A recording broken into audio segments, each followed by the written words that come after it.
여러분 안녕하십니까? 목요일 뉴스나이트 시작합니다. 미국 조지아주에 구금됐던 한국인 300여 명을 태운 전세기가 우리 시간으로 내일 새벽 1시쯤 애틀랜타 국제공항을 출발할 예정입니다. 미 정부는 이들이 향후 미국에 재입국할 때 전혀 불이익이 없도록 하겠다고 약속했습니다. 먼저 김잔디 기자의 보도입니다. 미국 이민단속 당국이 조지아주에 구금했던 한국인 근로자 316명이 현지 시간 11일 정오쯤 전세기를 타고 출발합니다. 비행 시간을 감안하면 우리 시간으로 내일 오후 4시 반쯤 인천국제공항에 도착할 것으로 보입니다. 이들은 현지 시간 11일 새벽 2시에서 4시쯤 폭스턴 구금시설에서 출발해 전세버스를 나눠 타고 약 430km 떨어진 애틀랜타 국제공항으로 이동할 계획입니다. 전세버스들이 일반 차량보다는 천천히 이동할 수밖에 없어 이동 시간이 늘어날 수 있을 것으로 보입니다. 이 과정에서 우려했던 수갑을 착용하는 등 어떠한 속박도 없도록 했습니다.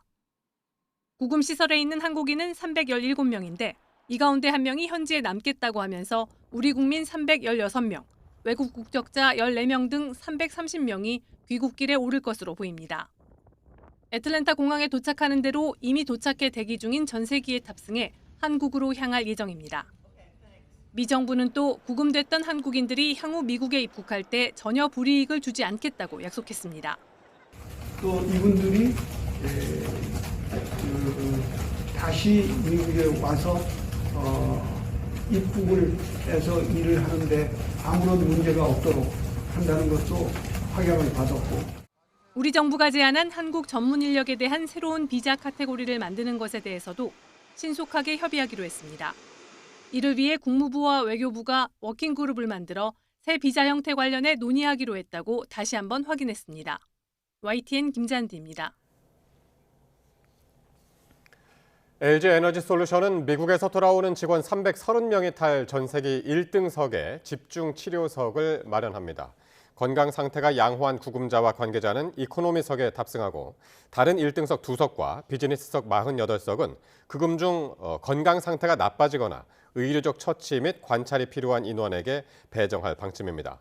한국에 도착한 뒤에는 희망자 전원에게 운전기사를 포함한 개별 차량을 제공해 가족들의 공항 이동과 자택 복귀까지 모든 과정을 지원합니다. 미국 이민당국에 구금된 우리 국민의 출국이 하루 지연된 건 트럼프 대통령이 미국에 남아달라고 요청했기 때문으로 확인됐습니다. 숙련된 한국 직원들이 계속 남아서 미국 직원들을 교육해주면 어떻겠냐는 건데 우리 정부는 일단 귀국한 뒤 다시 돌아와서 일하는 게 좋겠다는 의견을 전달했습니다. 김선중 기자의 보도입니다. 애초 우리 국민들은 현지 시간 10일 한국행 비행기를 탈 예정이었습니다. 하지만 2시간여를 앞두고 돌연 미국 측 사정을 이유로 출발이 연기되면서 수갑 착용 때문이라는 관측까지 제기됐습니다. 이에 대해 외교부는 확인 결과 트럼프 미국 대통령이 한국으로 돌아가는 대신 미국에 계속 남으면 어떻겠냐고 권했기 때문이라고 밝혔습니다.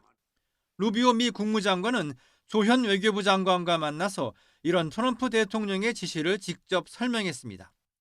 숙련된 한국인들이 계속 일하면서 미국 직원들을 교육하도록 하는 것과 귀국한 뒤 재입국하는 방안에 대해 한국 측 입장을 알기 위해 귀국 절차를 중단시킨 것이라고 소개했습니다. 앞서 트럼프 대통령은 우리 국민들이 구금되자 공장 건설을 위해서는 숙련된 한국인들에게 미국 직원들이 배워야 한다고 말했습니다. Maybe we should help them along and let some people come in and train our people to do, complex things, whether it's battery manufacturing or computer manufacturing. 루비오 국무장관은 트럼프 대통령이 한국이 원하는 대로 신속히 협의하라고 지시했다며 이번 사태에 대한 한국 국민들의 민감성을 이해하고 있다고 강조했습니다. 이에 대해 조 장관은 우리 국민이 놀라고 지친 상태여서 일단 귀국한 뒤 미국에 다시 돌아와서 일하는 게 좋겠다는 의견을 전달했습니다. 양 정상 간의 신뢰관계가 쌓였기 때문에, 신뢰관계가 만들어졌기 때문에 이번 일이 이렇게 풀릴 수 있었지 않았나.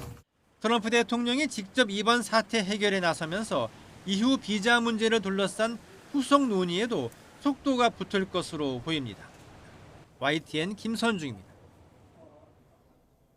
이재명 대통령은 미국 이민당국의 한국인 노동자 구금 사태가 우리 기업의 대미 직접 투자에 상당히 큰 영향을 미칠 수 있다고 말했습니다. 이 대통령은 오늘 열린 취임 100일 기자회견에서 미국에 진출한 우리 기업이 매우 당황스러운 상태일 거라며 이같이 밝혔습니다. 이어 기업 입장에서는 미국 현지 공장 설립이 앞으로 불이익을 받거나 어려워질 텐데 이걸 해야 하느냐는 고민을 안 할 수 없을 거라고 설명했습니다. 다만 이번 사태로 양국 정부 간 협력이 어떤 영향을 받을지에 대해서는 아직 깊이 생각하고 있지는 않다며 대미 투자와 관련한 비자 발급 문제는 미국도 현실적인 필요가 있다면 해결하지 않을까 싶다고 말했습니다. 앞서 보신 것처럼 이재명 대통령이 오늘 취임 100일을 맞아 청와대 영빈관에서 기자회견을 열었습니다. 다양한 국정 현안에 관한 생각을 밝혔는데 특히 시장에 관심이 뜨거웠던 주식 양도소득세 부과 대주주 기준에 대해서는 현행대로 50억 원을 유지하겠다는 뜻을 내비쳤습니다. 강진원 기자의 보도입니다.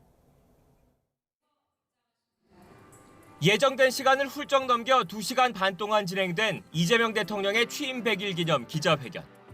초심을 잃지 않겠다며 국민 임명식 때와 같은 하얀색 넥타이를 맨 이 대통령에게 내외신 기자 150여 명의 시선이 쏠렸습니다. 언론인들이 박수치기 부담스럽죠? 치지 마세요. 엄청 불편해하시는 것 같은데. 코스피 지수가 사상 최고치를 경신한 가운데 주식 양도소득세 부과 대주주 기준이 화두로 올랐습니다. 현행대로 50억 원을 유지할지 아니면 세제 개편한 대로 10억 원으로 강화할지에 대해 이 대통령은 이렇게 답했습니다. 주식시장은 특히 심리로 움직이는데 그것 때문에 뭐 장애를 받게 할 정도라면 굳이 뭐 또 그걸 고집할 필요는 없겠다는 생각을 하죠. 2, 3천억 원의 세수 결손은 예상되지만 과세 기준을 그대로 뒀으면 좋겠다는 여야 정치권 등의 의견을 받아들인 겁니다. 주식시장 활성화를 위해 배당소득 분리과세 최고 세율에 대한 전향적인 검토도 시사했습니다. 앞서 정부가 세제 개편안에 담은 최고 세율 35%는 시장이 기대했던 25% 수준에 못 미친다는 지적이 일각에서 나왔습니다. 세수에 큰 손실이 결손이 발생하지 않으면 최대한 배당을 많이 하게 하는 데 맞게 하는 게 목표예요. 이 대통령은 국내 주식시장에 대한 불신을 줄이는 방안의 하나로 주가 조작 엄단 방침 또한 거듭 밝혔습니다. 주가 조작에 들어간 원금까지 모두 몰수하는 등 패가 망신한다는 걸 보여주겠다고 경고했습니다. 부동산 대책과 관련해선 끊임없이 초과 수요를 통제하고 실효적으로 공급을 진행해 가격을 안정적으로 관리하겠다는 구상을 내놨습니다. 이 대통령은 확장 재정에 따른 국가 부채 증가 우려에 대해선 씨앗이 없으면 씨앗값을 빌려서라도 씨를 뿌려야 한다며 침체된 경기를 살리기 위한 불가피한 조치란 점을 강조했습니다. YTN 강준원입니다. 이재명 대통령은 검찰개혁 후속 입법은 정말 중요한 일이라며 치밀하게 전문적으로 검토해 정부가 주도하자고 말했습니다. 이 대통령은 오늘 취임 100일 기자회견에서 검찰개혁은 수사와 기소 분리가 중요한데 그건 했으니 이제 더 구체적으로 수사가 부실해지지 않도록 해야 한다며 이같이 밝혔습니다.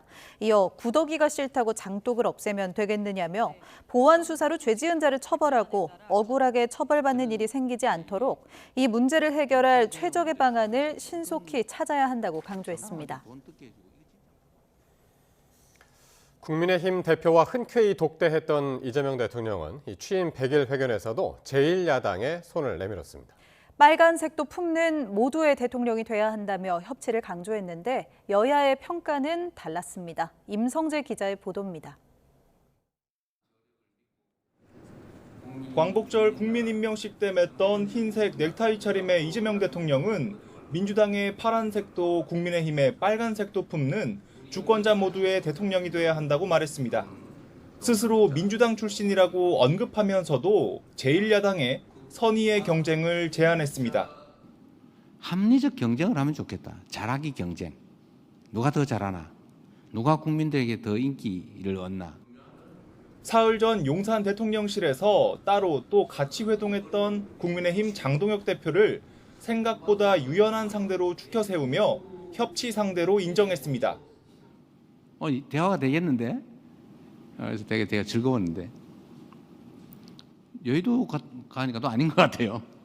다만 통합과 봉합, 협치와 야합은 다르고 내란은 적당히 덮을 수 있는 요소가 아니라며 이렇게 말했습니다. 도둑 10개 매일 10개씩 훔치던 집단하고 그 열심히 일하던 집단이 타협을 하는데 그러면 5개만 훔쳐 매일 이렇게 타협할 수는 없잖아요. 이 대통령의 지난 100일에 대한 여야 평가는 극명하게 엇갈렸습니다. 민주당은 대한민국을 정상화하고 새로운 희망을 만든 시간이었다고 높이 평가했습니다. 100일은 또 다른 출발선입니다. 대한민국은 계속 전진해야 합니다. 반면 국민의힘은 파괴의 100일이었다며 민주공화국이 민주당공화국이 됐다고 깎아내렸습니다. 삼권 분립의 시대가 아니라 삼통 분립의 시대를 열었다. 용산 대통령 이재명, 여의도 대통령 정청래, 충정로 대통령 김어준. 야당은 생색내고 여당은 결과로 평가받자 이재명 대통령이 언급한 협치의 모습입니다. 우리나라 정치가 생때를 버리고 어른스러워졌으면 좋겠다는데 이재명 정부 첫 정기국회는 아직은 갈 길이 멀어 보입니다. YTN 임성재입니다. 여야가 전격 합의했던 3대 특검법 수정안이 불과 하루도 안 돼 폐기됐습니다. 이 과정에서 민주당의 당내 갈등도 표출됐는데 이재명 대통령은 내란 진실 규명과 정부 조직법 개편을 맞바꿀 수는 없다며 사실상 강경파의 손을 들어줬습니다. 보도에 황보혜경 기자입니다.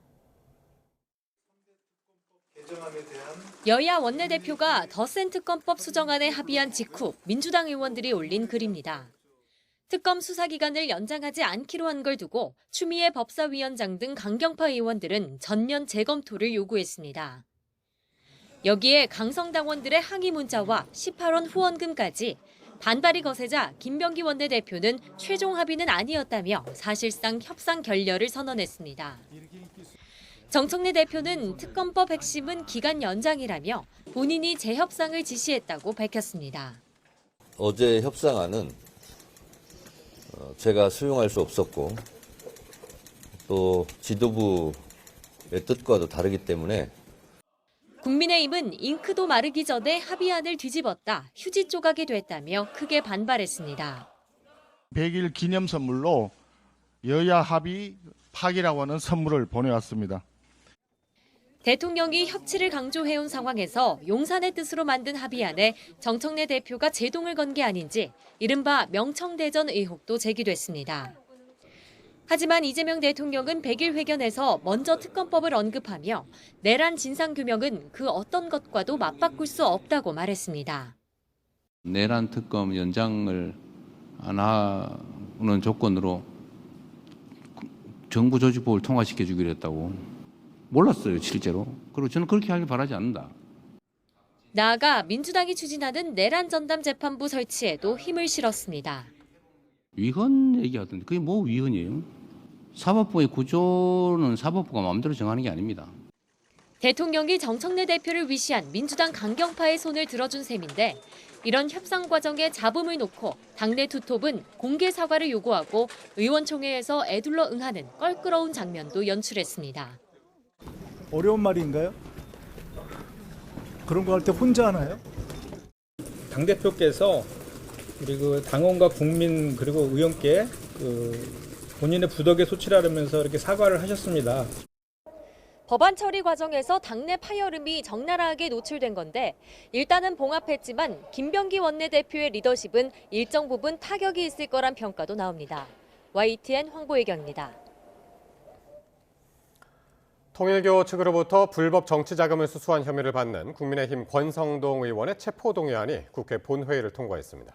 야당 탄압을 외치며 국민의힘이 떠난 가운데 민주당은 아랑곳하지 않고 더 센 특검법을 일사천리로 처리했습니다. 김철희 기자입니다.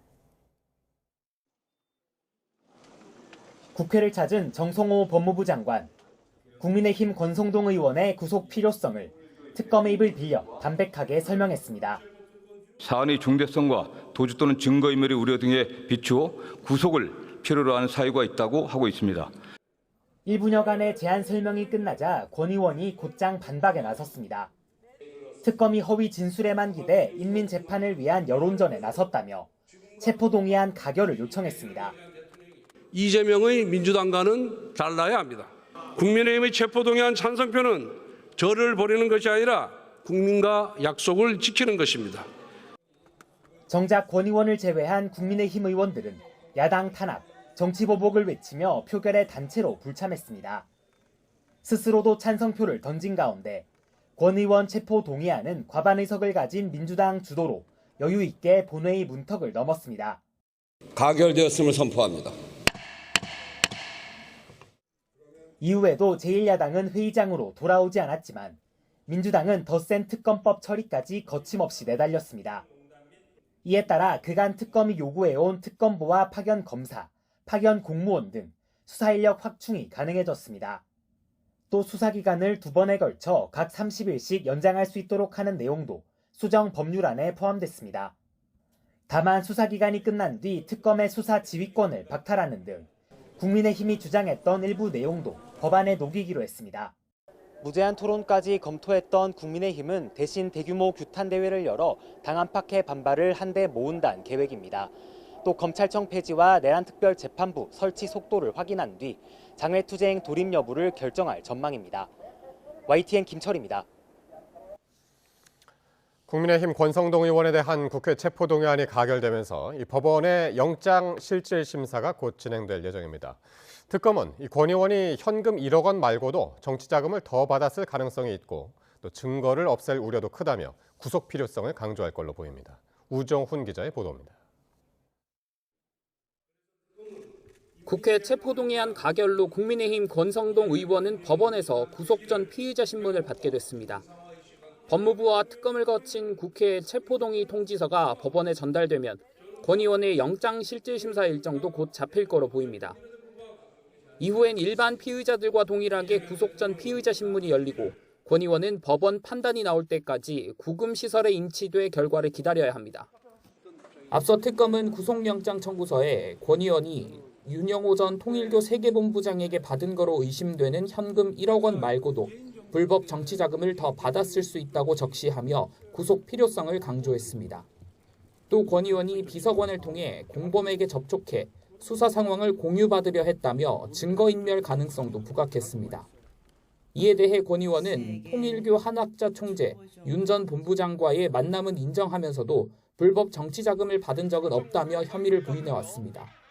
권 의원에 대한 구속영장이 발부되면 지난 윤석열 정권과 통일교 간 연결고리를 찾는 특검 수사엔 속도가 붙을 전망입니다.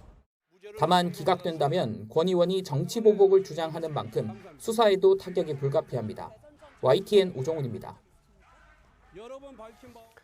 민중기 특별검사팀이 통일교 교인들의 국민의힘 입당 의혹과 관련해 통일교 관계단체에 대한 압수수색에 나섰습니다. 특검은 오늘 오전부터 통일교 세계본부 5개 지구 등 7곳에 대한 압수수색을 진행하고 있습니다. 압수수색 대상에 포함된 천주평화연합은 재작년 국민의힘 전당대회를 앞두고 교인들에게 입당 원서를 배포하는 등 당원 가입을 독려한 주체로 지목된 단체입니다. 구속신문을 앞두고 도주해 56일에 도피 행각을 벌인 이기훈 삼부토건 부회장이 검거 전까지 휴대전화와 유심을 돌렸으면서 추적을 따돌린 것으로 조사됐습니다. 전국을 돌아다니면서 은신해 왔는데 결국 정착한 곳에서 택배를 받다가 붙잡혔습니다. 이준혁 기자입니다. 지난 7월 삼부토건 주가 조작 사건 구속영장 실질심사를 앞두고 도주한 이기훈 부회장은 지역을 바꿔가며 또돌이 생활한 것으로 조사됐습니다. 경기 가평에서 전남 목포, 경북 울진과 충남, 경남 하동 등의 펜션에서 며칠씩만 머무르고 옮겨 다니던 이 부회장은 지난달 초엔 전남 목포 오감동에 단기 계약을 맺고 빌라에 정착한 거로 파악됐습니다. 김건희 특별검사팀과 서울경찰청 형사기동대는 탐문과 계좌거래, CCTV 분석 등으로 끊임없이 단서를 추적해왔고 결국 이 부회장은 택배를 받으러 나오다가 잠복한 수사팀에 체포됐습니다. 처벌 두려워서 도망가신 겁니까? 밀항하려 하신 겁니까? 주가 조작전으로 김건희 씨와 연락하셨습니까? 체포 당시 이 부회장은 휴대전화 5대, 데이터 에그 8대, 데이터 전용 유심 7개를 갖고 있었는데 이를 돌려쓰면서 특검 추적을 피해온 것으로 조사됐습니다. 특검은 가족을 제외하고도 최소 8명의 조력자가 있었던 것으로 파악하고 우선 이들을 출국 금지 조치했습니다. 또 이 부회장에 대해서는 첫 조사를 마치고 곧바로 구속영장을 청구했습니다. 삼부토건 이기훈 부회장은 웰바이오텍 회장도 겸하고 있는 만큼 두 회사 주가 조작 사건 사이 연관성을 파헤칠 핵심 고리로 꼽힙니다. 이 부회장 검거를 계기로 우크라이나 재건 포럼 참여 경위 등이 더 뚜렷하게 밝혀질 수 있을지 주목됩니다. YTN 이준엽입니다. 이 무단 소액결제 사건과 관련해 개인정보 유출은 없다고 공언한 KT가 뒤늦게 고객 5천여 명의 유심 정보가 샜다고 밝혔습니다. 김영섭 대표는 죄송하다며 고개를 숙였고 KT는 이용자가 입은 금전적 피해는 물론 무상 유심 교체 등 피해 보상에 나서기로 했습니다. 최하영 기자가 보도합니다. KT가 무단 소액결제 사건 발생 뒤 처음으로 기자회견을 열었습니다. 김영섭 대표가 직접 고객을 향해 고개를 숙였습니다. 또 피해가 발생된 고객께 머리 숙여 다시 한번 죄송하다는 말씀을 드리겠습니다.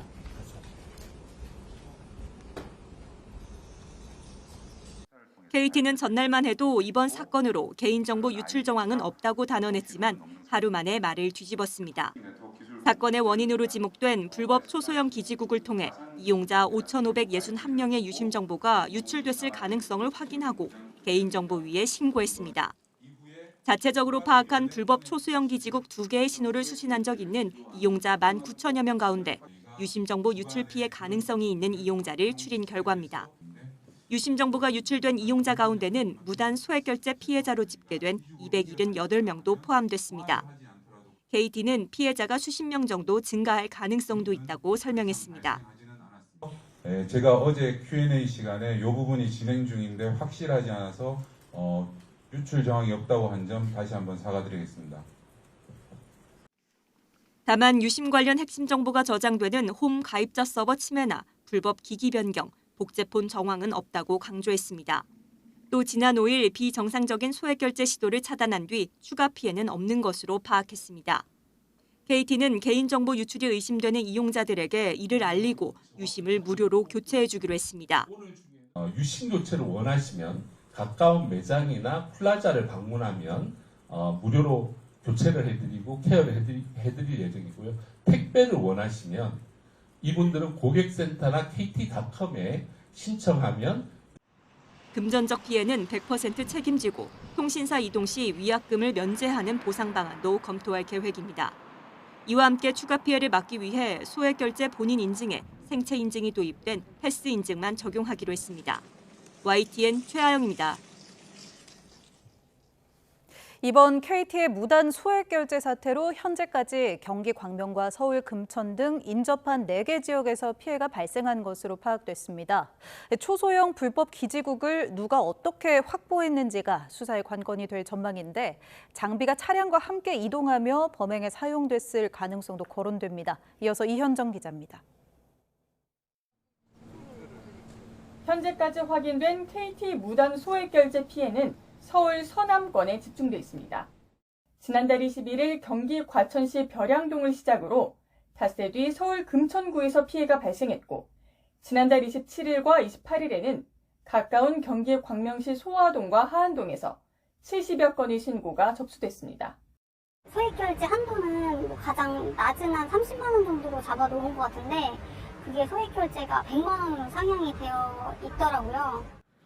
마지막 범행은 이달 초 경기 부천에서 벌어졌는데 현재까지는 다른 지역 피해는 발견되지 않고 있습니다. KT 자체 조사 결과 해커들은 불법 초소형 기지국 장비 2대를 이용한 거로 파악되는데 피해 발생 시간이 비슷한 점을 고려하면 하루에서 나흘꼴로 지역을 옮겨 다니며 범행을 저지른 거로 추정됩니다. 이에 초소형 장비를 차량 트렁크 등에 싣고 움직이며 통신을 가로채는 이른바 워드라이빙 수법이 쓰였을 가능성도 제기됩니다. 차에다 fem토셀을 들고 다니면 되거든요. 이동통신 규약에 따르면은 원래 fem토셀들은 다 붙여주게 돼 있다고요. 국내에서는 아직 사례가 없지만 가까운 일본과 필리핀에서는 피싱 범죄에 사용되기도 했습니다. 다만 범행 윤곽은 여전히 안갯 속인 만큼 구체적인 범행 경과는 향후 수사 과정에서 밝혀질 거로 보입니다. 우선 경찰은 이런 초소형 불법 기지국 장비를 누가 어떻게 확보했는지를 밝히는 데 주력하고 있습니다. KT는 범행에 쓰인 장비가 과거 KT 통신망에 쓰였던 장비로 추정된다고 인정했는데 다만 내부 관여된 정황은 확인되지 않았다고 설명했습니다. 불법적으로 취득을 해서 개조를 했거나 아니면 어떤 특정 시스템을 만들어서 저희가 사용하는 그 초소형 기죽의 일부 부분을 떼서 옮겼거나 하는 그런 추정을 하고 있습니다. 경찰은 KT로부터 받은 자료는 물론 피해 지역 일대 CCTV 등을 분석하면서 정확한 해킹 경로를 규명하는 데 주력하고 있습니다. YTN 이현정입니다.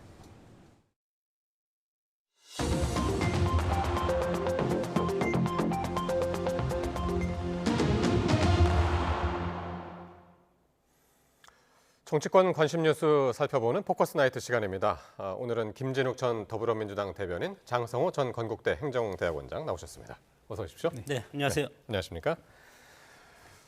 네, 이재명 대통령이 취임 100일 기자회견을 열었습니다. 원래 이제 1시간 반 진행하려던 걸 오늘 2시간 반에 걸쳐서 20개가 넘는 질문과 답변이 이어졌는데 이 대통령은 지난 100일을 회복과 정상화를 위한 시간이었다 이렇게 규정을 했고요. 그러면서 민생 경제 회복, 국격 상승, 또 남북관계 개선 등의 성과를 언급을 했습니다.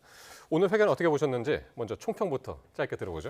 어제 국민의힘의 송원석 원내대표께서 그 국회 연설에서 지난 이재명 대통령의 100일을 혼용무도라고 규정을 지으셨습니다. 어리석은 군주가 세상을 어지럽게 만드는 100일이었다 이렇게 이제 말씀을 주셨는데 저 그 말씀에 동의하시는 국민들이 그렇게 많지 않을 거다라고 봤는데 오늘 대통령께서는 지난 100일을 회복과 정상화의 시간이었다 이렇게 규정을 지으셨어요.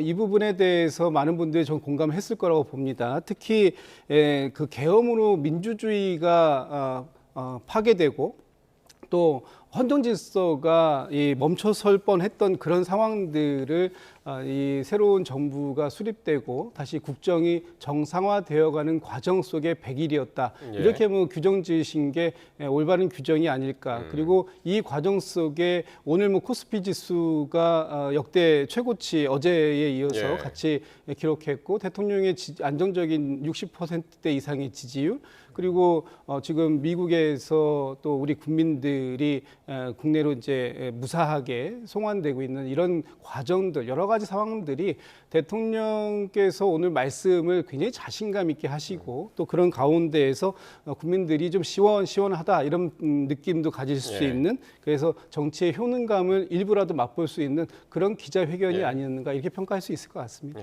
장 교수님.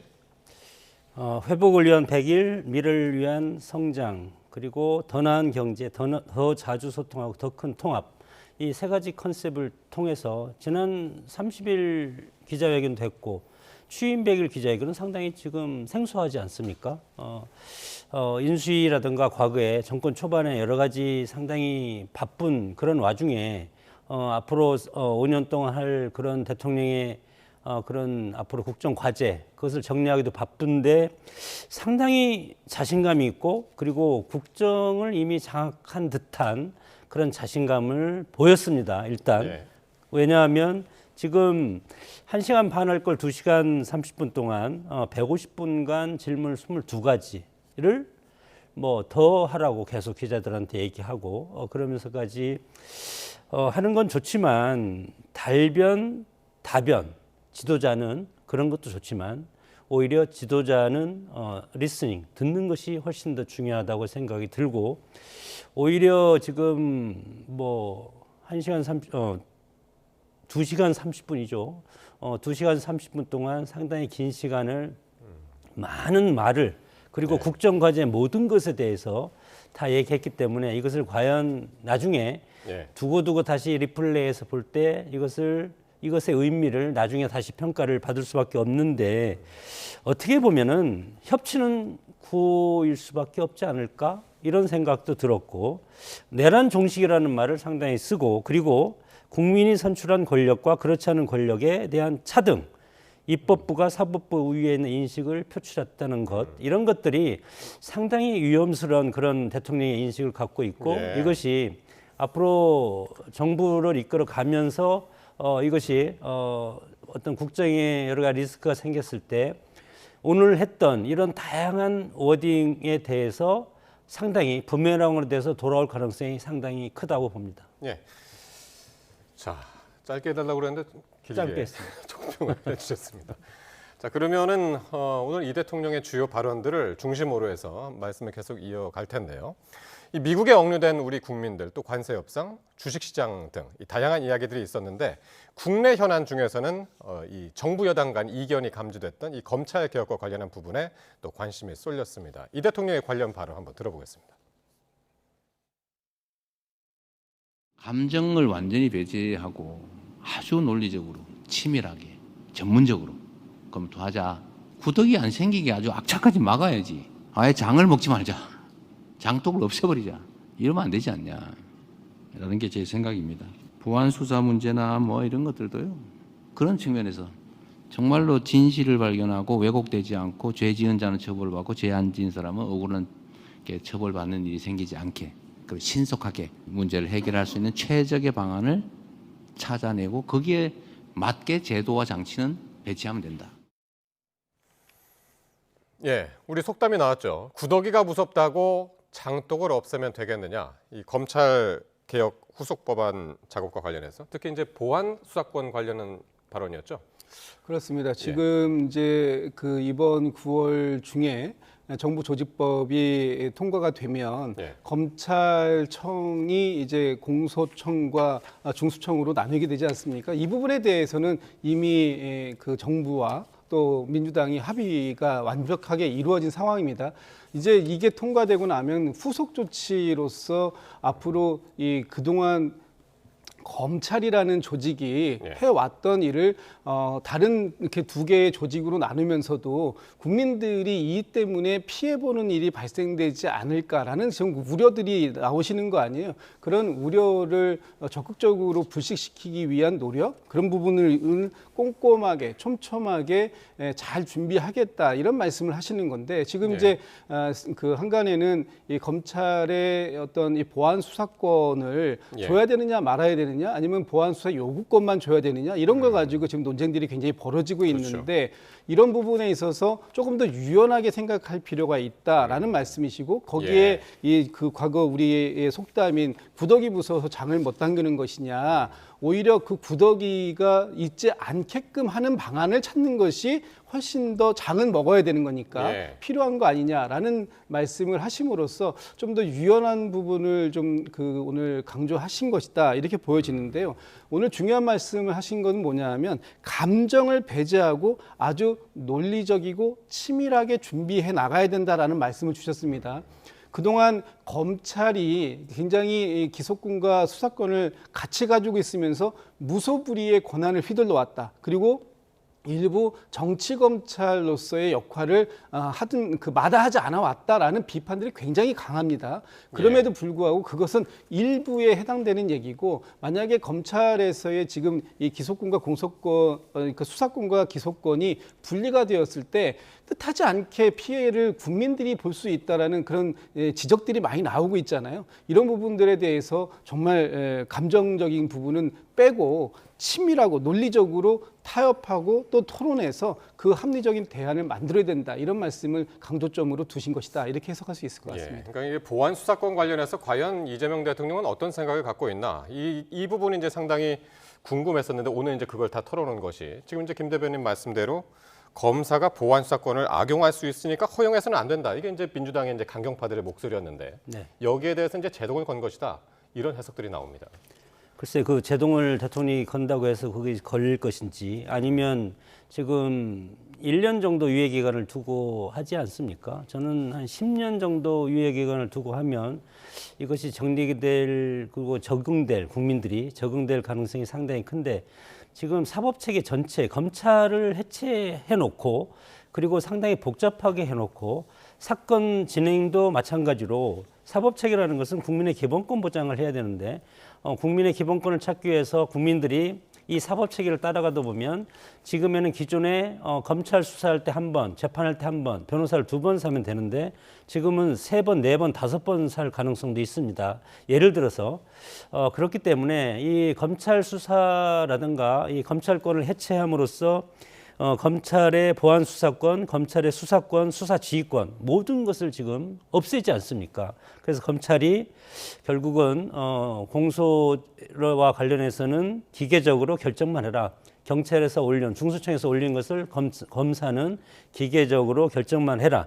그렇기 때문에 이것은 과연 이런 것들이 복잡하게 해놓고 국민들이 이것에 적응을 못하고 이 1년간의 유예기간 동안 이런 것이 만약에 보안 수사권을 검찰로 다시 보낸다 하더라도 다른 것은 다 기형적으로 바뀌어 있습니다. 그러면 이것이 우리 국민들한테 기본권이라는 것은 범죄로부터 보호이지 않습니까? 네. 그리고 범죄로부터 본인이 보호하는 그런 시스템, 메커니즘을 우리 국민들이 이것에 적응할 수 있을 것인가?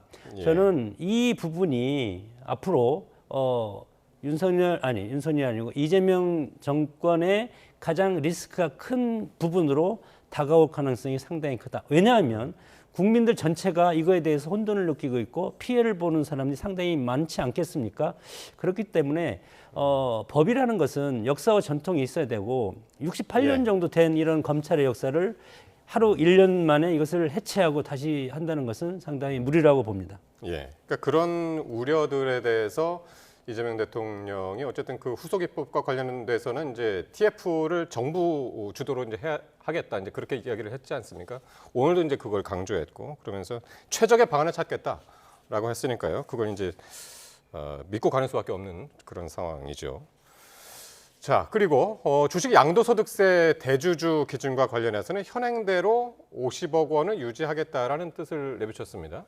그렇습니다. 지금 그 정부가 세법 개정안을 얘기하면서 주식의 어떤 대주주의 기준을 50억으로 할 것이 했던 것들을 10억으로 이제 줄이겠다, 내리겠다, 낮추겠다라고 얘기했던 것인데 이 부분에 대해서 다시 그 원래대로 50억을 그냥 기존의 50억을 유지하는 그런 안을 대통령께서도 생각을 갖고 같이 하고 계시다. 사실 이 부분에 대해서 뭐 그 야당의 장동혁 대표도 요구를 하고 있었고 또 여당에서도 뭐 굳이 이 정도를 바꿀 필요가 있겠는가. 사실 대통령께서 생각하실 때 이 50억의 그 기준이라는 것이 단일 종목이기 때문에 뭐 포트폴리오를 대부분의 이 주식 투자자들은 하고 있기 때문에 단일 종목에 이렇게 50억씩 그 투자를 하시는 분들이 이렇게 극소수다. 그래서 이걸 통해서 얻을 수 있는 세수가 한 2천억에서 3천억 정도밖에 안 된다면 일단은 주식 시장이 활성화되는 방향으로 가야 되겠다. 이것이 미치는 영향은 다 작다고 보이지만 또 어쩌다 한편으로 보면 이것 때문에 주식시장이 영향을 받는다고 많은 분들이 그 어떤 심리적으로라도 그런 생각을 갖고 있다면 주식은 심리이기 때문에 이런 부분들에 대해서는 본인도 양보하실 생각이 있다라는 부분은 오늘 이제 명확히 정리가 됐기 때문에 아마 세법 개정안 부분에서 정부 안으로 나왔던 이 50억을 10억으로 낮추는 부분은 다시 원래대로 50억으로 환원이 되지 않을까 이렇게 생각하고 있습니다. 그래서 이제 오늘 주식시장도 그 상당히 이제 뜨겁게 이제 반응을 해서 아까 말씀하신 대로 코스피가 이제 이틀 연속으로 최고치를 경신을 했더군요. 그렇죠. 뭐 코스피 증권이라든가 이런 것들은 보면 투자라는 것은 결국은 심리적인 게 상당히 크고 10억에서 50억, 50억에 10억 왔다 갔다 하는 것도 뭐 어떻게 보면은 국민의힘 장동혁 대표와 여야 영수회담을 하면서 장동혁 대표도 이거에 대해서 요구하지 않습니까? 그래서 일정 부분 야당의 요구에 응했다는 그런 것은 긍정적으로 이제 판단할 수도 있는데 여기에서 보면은 아까 제가 그 기자회견을 봤을 때는 주식 양도세 대주주 기준을 국회에 맡긴다고 그렇게 발언을 했습니다. 그런데 주식 양도세와 관련된 것은 이제 대통령령으로 이제 정하는 거기 때문에 대통령이 정부에서 이것을 결정하면 이제 될 일이라고 생각이 들고 그것을 국회에서 여야한테 맡긴다는 것은 조금 무책임하다 그런 생각이 들고 어차피 할 거면 국무회의라든가 대통령의 결단으로 이것을 빨리 해주는 것이 주식시장의 여러 가지 혼돈을 막을 수 있는 것이고, 오늘 팩트 체크를 이제 여러 가지 해보면 OECD 대부분 부채 비율이 100% 이상이다. 이것도 대통령이 워딩을 잘못한 것이 OECD 38개 중에서 일반 정부 부채 100% 넘는 나라가 총 8개국 21%밖에 안 되고 있고, 그리고 부채 비율도 마찬가지입니다. 우리가 51.6%로 지금 22년 부채 비율을 보면 상당히 높은데, 이것도 외국의 같은 경우는 비영리 공공기관 부채까지 포함한 것이고, 우리는 이것을 빼고 하기 때문에 우리가 훨씬 더 높다고 이제 볼 수가 있고, 그리고 확장 재정을 강화 필요성을 강조했는데, 이것도 우리의 어떤 예산을 보면은 이런 것도 상당히 문제 있는 알겠습니다. 발언이라고 봅니다. 예. 대주주 기준, 양도소득세 대주주 기준, 이게 법 개정 사항 아닙니까? 이건 이제 저 대주주 기준일이 네. 12월 마지막 거래일입니다. 그래서 아직 뭐 시간이 있기 때문에 예. 세법 개정안 관련된 부분이고요. 예. 이 부분에 대해서는 대통령께서 오늘 또 말씀이 있으셨기 예. 때문에 정부하고 당하고 긴밀하게 협의해서 그래서 이제 잘 국회 추진, 이게 법 개정 네. 사항이기 때문에 이제 국회에 논의에 잘 맡기겠다. 추진해 날 이렇게. 것입니다. 예. 네네. 대체로 이제 내 생각은 이렇다라고 얘기하고. 네, 그렇습니다. 예, 네. 이제 국회 논의에 맡기겠다 이렇게 이야기를 했고요. 자, 그리고 오늘 이 대통령 발언 중에 이 국회와 정치권을 크게 들썩이게 만든 발언이 있었죠. 예, 전날 여야가 합의했던 이 3대 특검법 개정안과 관련된 것이었는데 한번 들어보시겠습니다. 이번 내란 사태와 관련해서 오늘도 좀 시끄럽대요. 협치 타협 막 얘기한 걸 보니까 분명히 이제 하라고 뒤에서 슬쩍 시킨 것 같다, 이런 여론이 있어서 그런지 저한테 비난이 엄청 쏟아지고 있어요 지금. 내란의 진실을 규명해서 철저하게 진상을 규명하고 상하는 책임을 물어서 다시는 못하게, 이런 거 꿈도 못 꾸게 만드는 거는 아주 민주공화국의 본질적인 가치 아닙니까? 그거 어떻게 맞바꿔요? 그런 건 타협이 아니죠. 예, 그러니까 전날 여야 원내대표단이 이 3대 특검법 개정안은 그 국민의힘 요구를 수용하고, 대신에 국민의힘은 정부 조직 개편에 최대한 협조한다, 이렇게 이제 합의를 했었죠. 그러니까 오랜만에 이뤄낸 합의에 대해서 이제 대통령의 뜻이 작용한 것이 아니냐, 이런 이야기가 나왔는데 그걸 이제 얘기를 했죠. 근데 나는 그러지 몰랐다, 부인을 했고요. 더 나아가서 그렇게 하길 바라지 않는다 라고 아주 강하게 얘기를 했습니다. 네, 당에서 특히 김병기 원내대표가 네. 야당과 협의한 내용에 대해서 이제 오늘 아침에 정청래 대표가 이 부분은 지도부의 뜻과 다르다, 이렇게 이제 선을 그으면서 이 문제에 대한 질문이 있었던 것이고요. 예. 대통령께서는 아마 어제도 그 AI 국부펀드 뭐 이런 행사라든지 또 오늘 100일 취임 기자회견을 준비하시는 과정들 속에서 충분하게 이 내용들에 대한 보고를 받지 못하셨던 부분이 있으셨던 것 같습니다. 당에서 이런 논란들을 이렇게 바깥 안에서 내부적으로 정리해내거나 또는 네. 안에서 원만하게 매끄럽게 처리해내지 못했기 때문에 대통령께서도 뭐 이제 이거에 대해서 본인의 뜻을 밝히신 건데, 대통령께서는 지금 협치와 타협은 다르다라는 부분을 명확하게 하신 겁니다. 특히 이 협치라는 것이 적당히 봉합하는 것은 아니다. 특히 네. 내란이라는 것은 좀 전에 말씀 주셨습니다만 민주주의 공화국의 본질적인 가치를 훼손하려고 했던 것인데 이것을 어떻게 타협의 대상으로 볼 수 있겠는가. 그렇기 때문에 예. 이것하고 지금 정부 조직법을 이번에 통과를 못 시킨다면 뭐 한 6개월 정도 이렇게 국회 내에서의 패스트트랙이라든지 이런 방식을 통해서도 얼마든지 진행할 수 있는 방법이 있기 때문에 이것에 대해서 이렇게 뭐 협치라는 이름으로 볼모 삼아서 같이 끌려가거나 그럴 필요는 없다라는 당신의 입장을 좀 명확하게 하신 것 같고요. 예. 지금 이 문제를 두고 정청래 대표와 김병기 이제 원내대표 간에 약간의 불협화음처럼 비춰진 부분이 있는데, 이 부분은 좀 여당으로서 조금 더 매끄러운 조율을 보여주지 못한 부분에 대해서는 뭐 국민들께 좀 송구스러운 부분이 있습니다만, 이 역시도 국민들의 뜻을 정말로 제대로 반영한 그런 야당과의 협의였는가 하는 부분에 있어서의 좀 문제 제기가 네. 있었다. 그런 측면에서 아마 대통령께서도 원칙을 다시 한번 강조하신 게 게 아닌가 이런 생각이 듭니다. 그러니까요. 이 3대 특검법 개정안이 워낙 그 여야가 가파르게 대치를 하고 있었던 부분이기 때문에 어제 이 소식이 합의했다고 소식이 들어왔을 때도 상당히 놀라웠거든요. 되지 않을 것 같았던 부분이 이제 합의가 됐기 때문에 그래서 대통령의 이게 심중히 반영이 된 것이 아니냐 이제 그런 해석들이 나왔고 대통령 오늘 그것을 완전히 부인했단 말이죠. 네, 그래서 지금 말씀하신 대로 협치하고 봉합 이런 것들은 좀 완전히 이제 분리를 해서 협치의 마지노선을 제시한 것이 아니냐 이런 해석도 지금 가능하고요. 지금 같은 여당과 야당이 전쟁 같은 상황, 예. 전쟁이지 않습니까? 모든 것이 여당과 야당이 국회에서 뭐 타협과 대화와 타협이 있습니까? 모든 것이 밀어붙이고 하는데 어제 오래간만에 여당과 야당이 타협했다고 원내대표가 나와서 발표를 했을 때 저도 그 장면을 보고 야 이것이 웬일이냐 이게 뭐 실제 상황이냐 가짜냐 예. 뭐 그러면서 저도 의구심을 이렇게 봤는데 또 대체로 이제 국민의힘의 요구를 수용했는 통상적으로 때문에 원내대표가 여당과 야당 원내대표가 합의를 할 때는 당대표와 모두가 다 수기해서 협상할 때는 서로 전화도 하고 문자도 하고 다시 만나서 쟁점이 있으면 다시 헤어져서 원내에 가서 대표랑 협의를 하고 원내대표단과 만나서 다시 와서 다시 하고 최종 조율해서 발표하는 것이 정상적인 절차인데 예. 이렇게 어제 합의해서 발표를 했음에도 불구하고 오늘 이거에 대해서 정청래 대표가 내가 이것을 파기를 지시했다. 이렇게 하는 것은 어제 이미 저는 통상적인 정당의 구조를 보면은 정청래 당 대표와 원내대표가 충분히 수기를 해서 야당과 최종 타결을 하고 오케이 그렇게 하자 그렇게 발표를 했는데 예. 오늘 와서 저렇게 되는 것은 저것은 무슨 보이지 않는 손이 저는 작용했다고 볼 수밖에 없다 그렇게 봅니다. 그 보이지 않는 손이 누굴까? 물론 뭐 지금 문자 폭탄도 상당히 많이 오고 전화도 많이 하고 극렬 당원들이 그렇게 할 수도 있고 다른 손일 수도 있지 않을까? 다른 손을 모르겠습니다. 저는 뭐 오늘 이재명 대통령은 그거에 대해서 저는 예.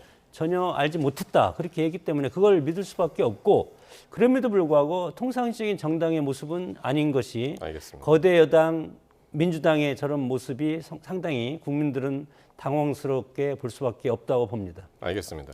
그 여당 내 지도부 충돌 잠시 뒤에 이제 이야기를 할 텐데 일단 한 가지만 더 이야기를 나누고 이제 넘어갔으면 좋겠는데요. 내란 특별재판부.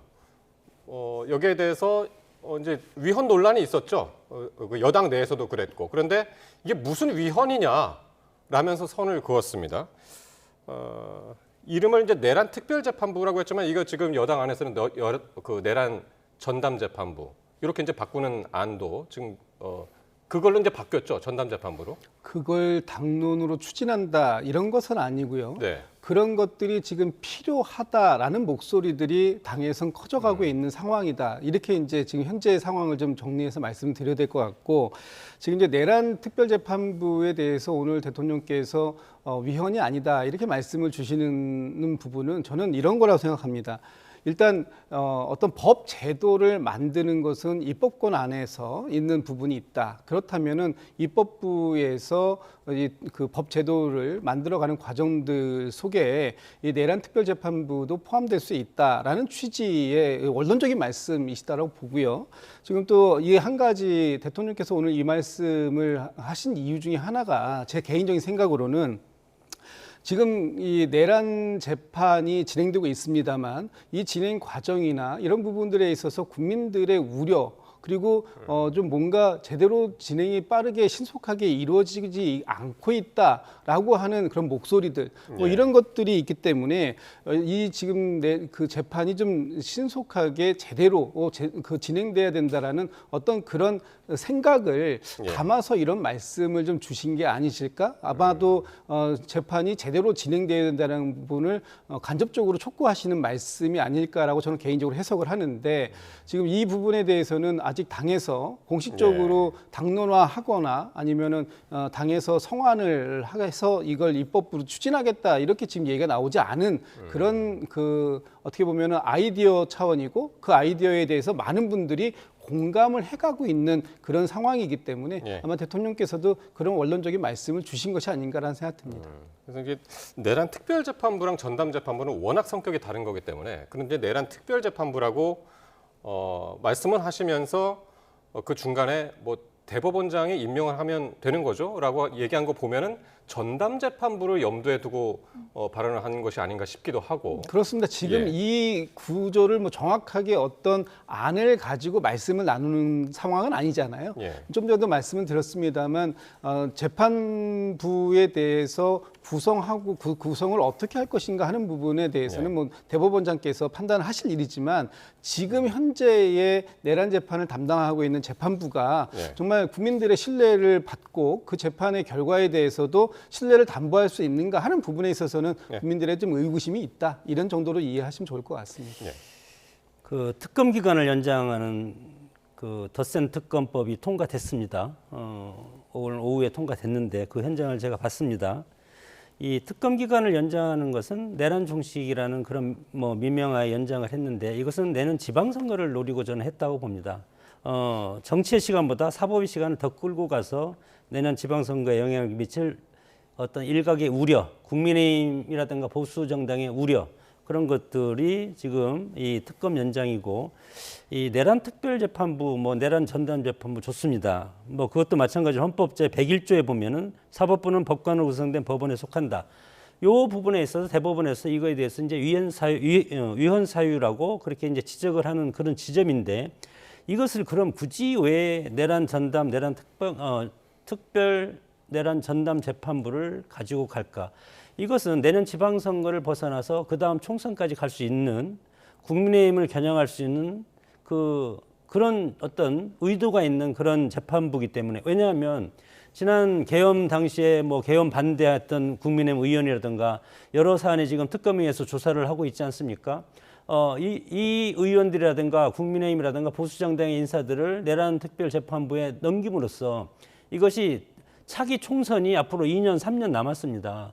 그걸 겨냥하는 것이 아닌가. 그래서 더 오래 이것을 끌고 가서 보수정당, 제1야당 입지를 상당히 축소시켜서 왜소화시킨 다음에 지방선거도 민주당이 장악하고 그리고 나서 다음 총선도 장악을 하면 그 다음에 대선도 민주당이 손쉽게 정권 연장을 할 수 있다는 그런 개념으로 가지 않을까. 그렇기 때문에 이런 것이 우리의 상상력이지만 상당히 국민적 우려가 있을 때는 이것이 반드시 부작용이 나올 수밖에 없습니다. 그렇기 때문에 저는 현재 어떤 사법 체계에 지금 이렇게 일어난 기존의 윤석열 대통령 계엄이라든가 탄핵 과정에서 있었던 여러 가지 불법적인 것을 현행 재판부에 맡기는 것이 좋다고 생각이 듭니다.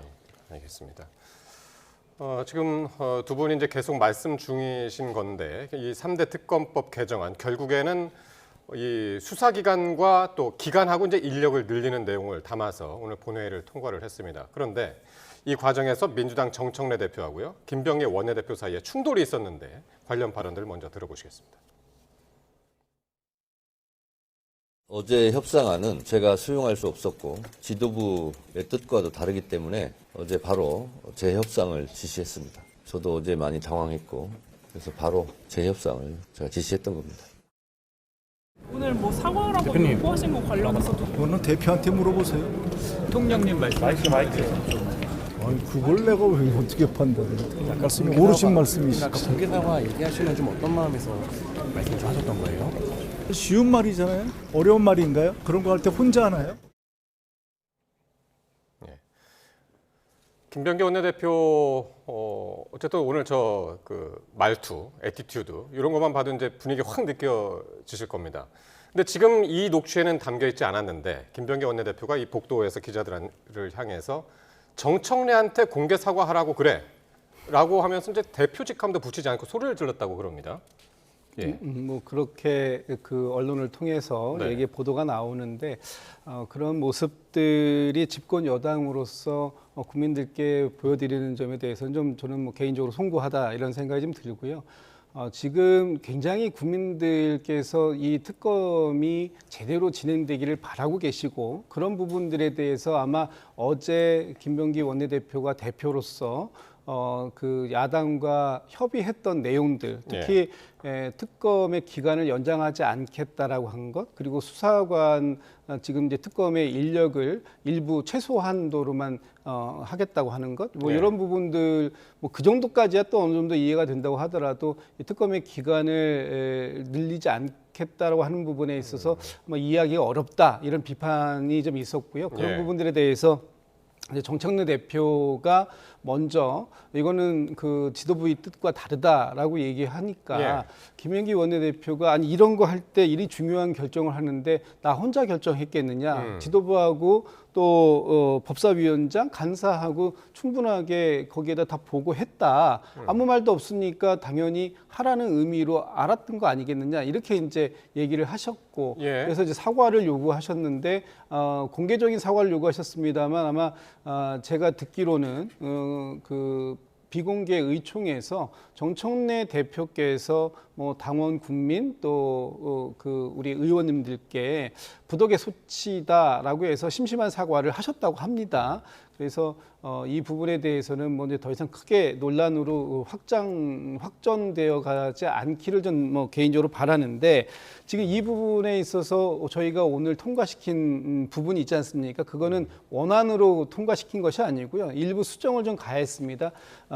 그 특검의 기간은 30일 더 추가해서 예. 90일 하는 걸로 하고 그다음에 인원도 좀 보강하는 것. 그 대신에 야당이 주장을 했던 것 중에서도 저희가 받은 게 있습니다. 특검 기간이 끝나고 난 이후에 국수본이라든지 또 군검찰이 그 검찰에 대해서 수사를 특검이 지휘하게끔 원안에는 있었는데 그 부분은 삭제를 했습니다. 그리고 내란 특검 재판에 대해서 내란 재판에 대해서 1심을 중계를 공개적으로 중계하기로 되어 있던 부분에 대해서 판사가 비공개할 수 있는 그런 권한을 갖도록 그렇게 또 바꿔놨기 때문에 야당의 그 의견도 일부 수렴을 해서 수정안을 통과시켰다 이런 말씀 좀 드리고 싶습니다. 그런데 이제 그 민주당 강경파에서 이제 가장 민감했던 부분이 특검 수사 기간을 연장을 해야 되는데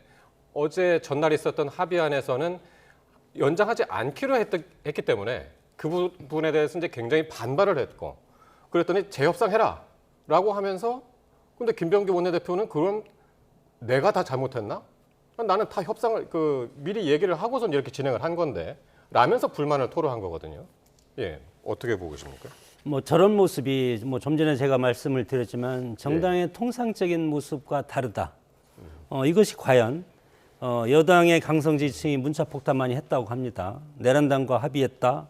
전면 재검토하라. 이런 취지로 문자폭탄을 많이 날렸다고 하는데 그러면 그 문자폭탄을 많이 날려가지고 정청래 당 대표가 강성 지지층의 뜻을 받들어서 이것을 야당, 제1당, 야당과 그리고 정기국회, 예산국회 초입 아니겠습니까? 초입에 이것을 야당과의 협치를 전면 파기한다. 있을 수가 없다고 저는 생각이 들고 그만큼 앞으로 뭐 내일 2시에 국민의힘은 국회에서 지금 뭐 전국의 당원들을 모아서 규탄대회도 하고 이제 장외투쟁에 본격적으로 나갈 텐데 이런 것들을 김병기 원내대표라든가 당 지도부는 원하지 않았을 겁니다. 왜냐하면 당 지도부는 이미 특검은 특검대로 가고 있고 만약에 뭐 2개월, 3개월 연장한다 하더라도 특검의 효과는 이미 다 봤을 것이고 그러면 여당 입장에서는 입법 성과라든가 그리고 안정화된 모습으로 가면서 국정의 성과를 내고 대통령 지지를 올리는 것이 좋을 텐데 야당이 드디어 이제 여당과의 협치를 깨고 대통령 영수회담 직후에 광장으로 나가서 투쟁 일변도로 간다면 이것은 집권 여당과 정부한테 좋을 일이 없다고 생각되기 때문에 저런 모습들이 그것을 임에도 불구하고 그것을 감수하고 저렇게 파기했다는 것은 또 다른 이유가 반드시 있을 것이다. 그것은 세월이 지나면 밝혀질 거라고 봅니다. 제가 짧게 한 말씀만 좀 덧붙여도 될까요?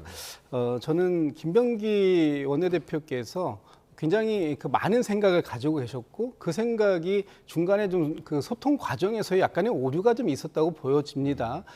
무슨 말씀이냐 하면 이런 내용들을 정리할 때 어느 정도 수준에까지 합의가 이르게 되면 이건 의총에서 최종적으로 결심을 받아야 할 사안이다. 또는 뭐 의총에서 이건 지도부가 최종적으로 그 지도부에게 위임할 테니 지도부가 잘 협상을 해라 이런 정도를 하셨다면 아마 오늘과 같은 이런 일들은 좀 없었을 수도 있고 김병기 원내대표가 생각하시기에 원안하고 수정안에서의 차이가 불과 15일밖에 차이가 안 난다. 그렇다면 그 15일에 대해서 연연히 하는 것보다는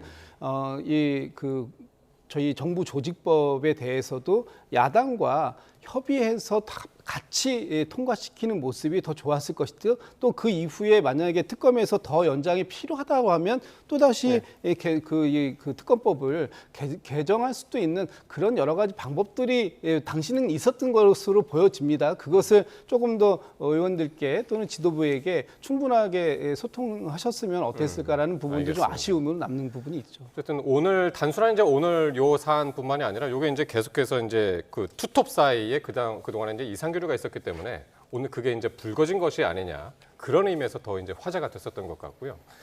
자, 그리고 마지막으로 짧게 보겠습니다. 권성동 의원에 대한 체포동의안이 국회 본회의를 통과했습니다. 권성동 의원은 뭐 국민의힘도 다 참여해달라라고 하면서 본인은 이제 직접 참여를 했지만은 국민의힘은 모두 이제 퇴장한 다음에 이게 통과가 됐습니다. 예, 그렇습니다. 뭐 불체포 특권 애초에 포기하겠다. 그래서 국회에서 차라리 투표도 안 해도 나는 그냥 검찰에서 구속영장 청구를 하겠다. 그럼에도 불구하고 지금 이것은 법무부에서 국회로 보내고 국회에서 이거 체포영장 동의안을 처리하고 다시 특검으로 지금 보내져 있지 않습니까? 그래서 법원에서 이거에 대해서 이제 구속영장 심사를 할 텐데 그러면서 뭐 국민의 입장에서는 들어가서 자율투표에 맡긴다 그런 얘기도 있었고 그러나 자율적으로 함에도 불구하고 국민의힘 전부가 더 이상 들어가지 않겠다. 그래서 오늘 107명이 의원총회 하는데 전부 다 오래간만에 107명 전부가 다 참여했다고 합니다. 그런 상황에서 정작 투표를 할 때는 본인 김성동 의원이 남아서 본인은 이거에 대해서 찬성한다는 그런 표시를 투표를 뭐 노출이 됐죠.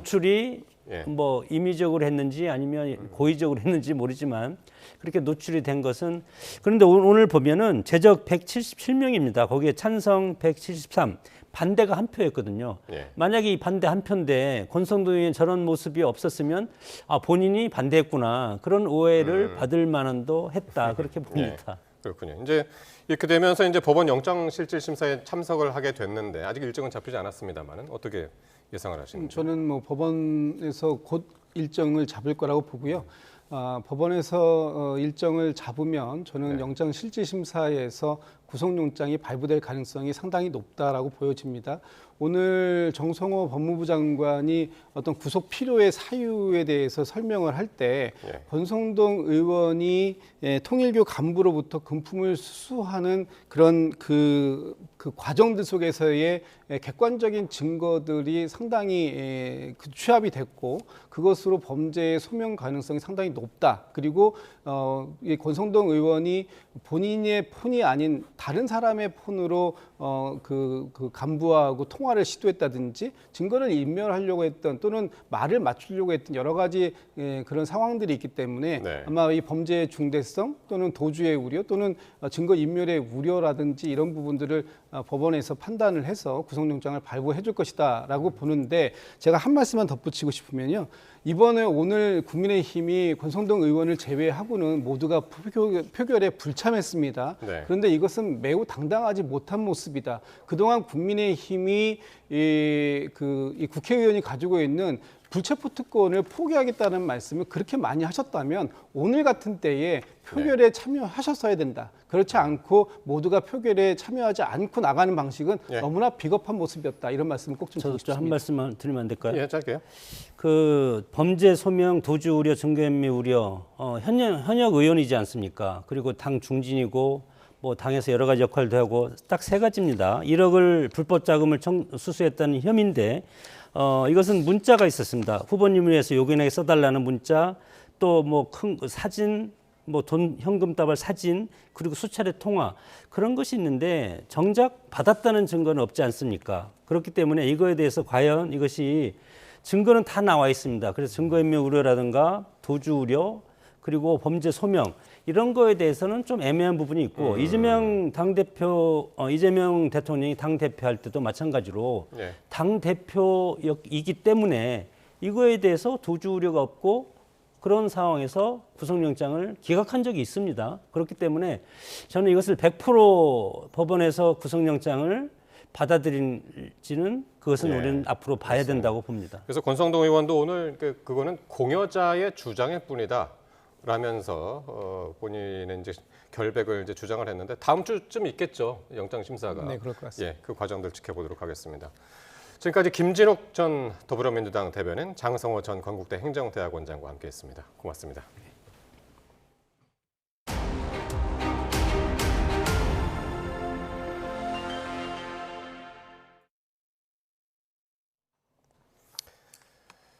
네, 이 대구에서 함께 짜장면을 먹자면서 초등학교 여학생을 유인하려던 60대가 경찰에 붙잡혔습니다. 최근 전국에서 비슷한 사건이 잇따르고 있는데 이 어린 자녀를 둔 부모들의 불안감이 커지고 있습니다. 김근우 기자가 보도합니다. 대구의 한 골목길입니다. 한 남성이 하굣길 여자 어린이에게 다가가 말을 겁니다.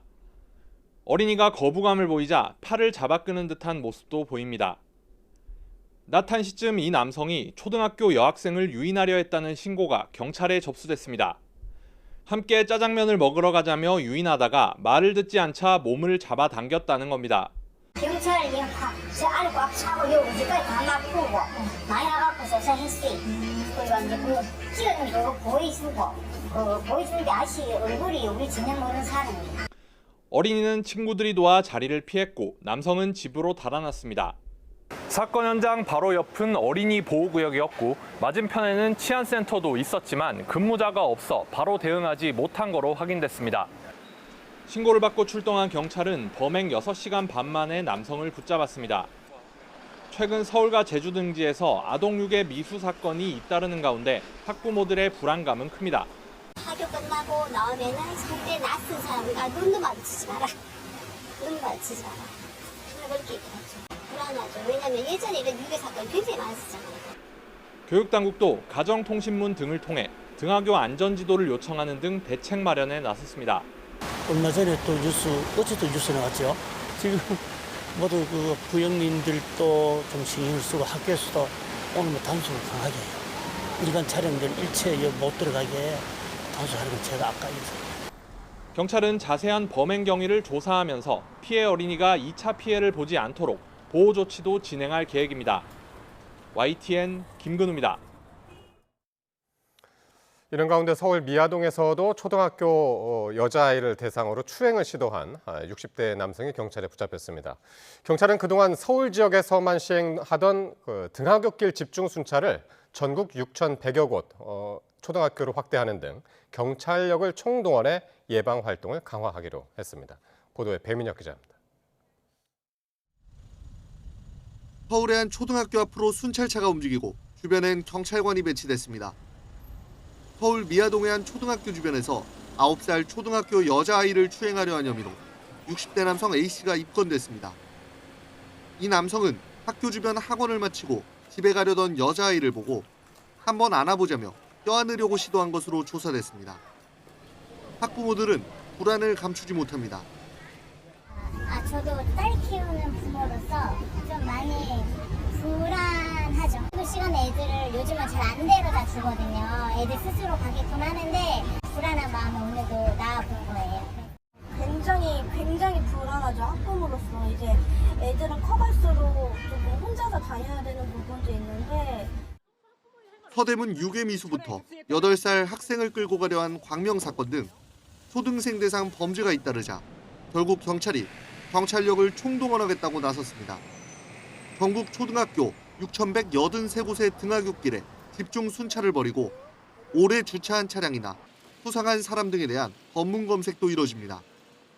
또 경찰관 5만 5천여 명을 투입해 예방 순찰을 강화하고 미성년자 범죄 관련 112 신고는 최우선 출동하는 코드 1 이상으로 지정합니다.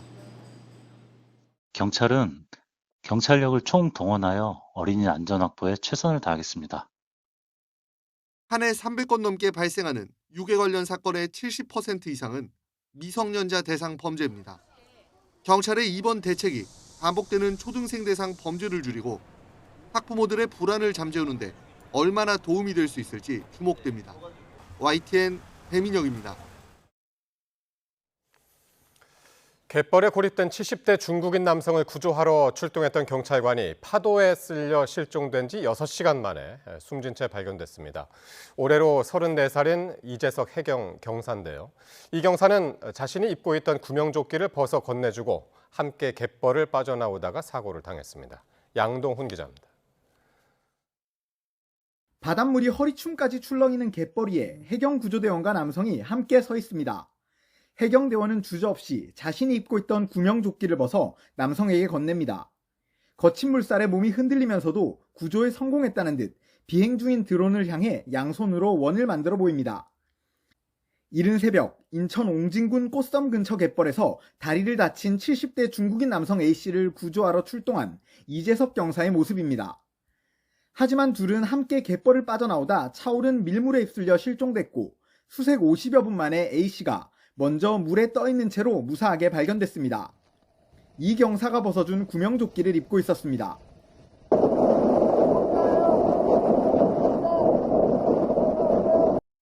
이후 이 경사는 수색 6시간 만에 해경 함정에 발견돼 병원으로 옮겨졌지만 결국 숨졌습니다.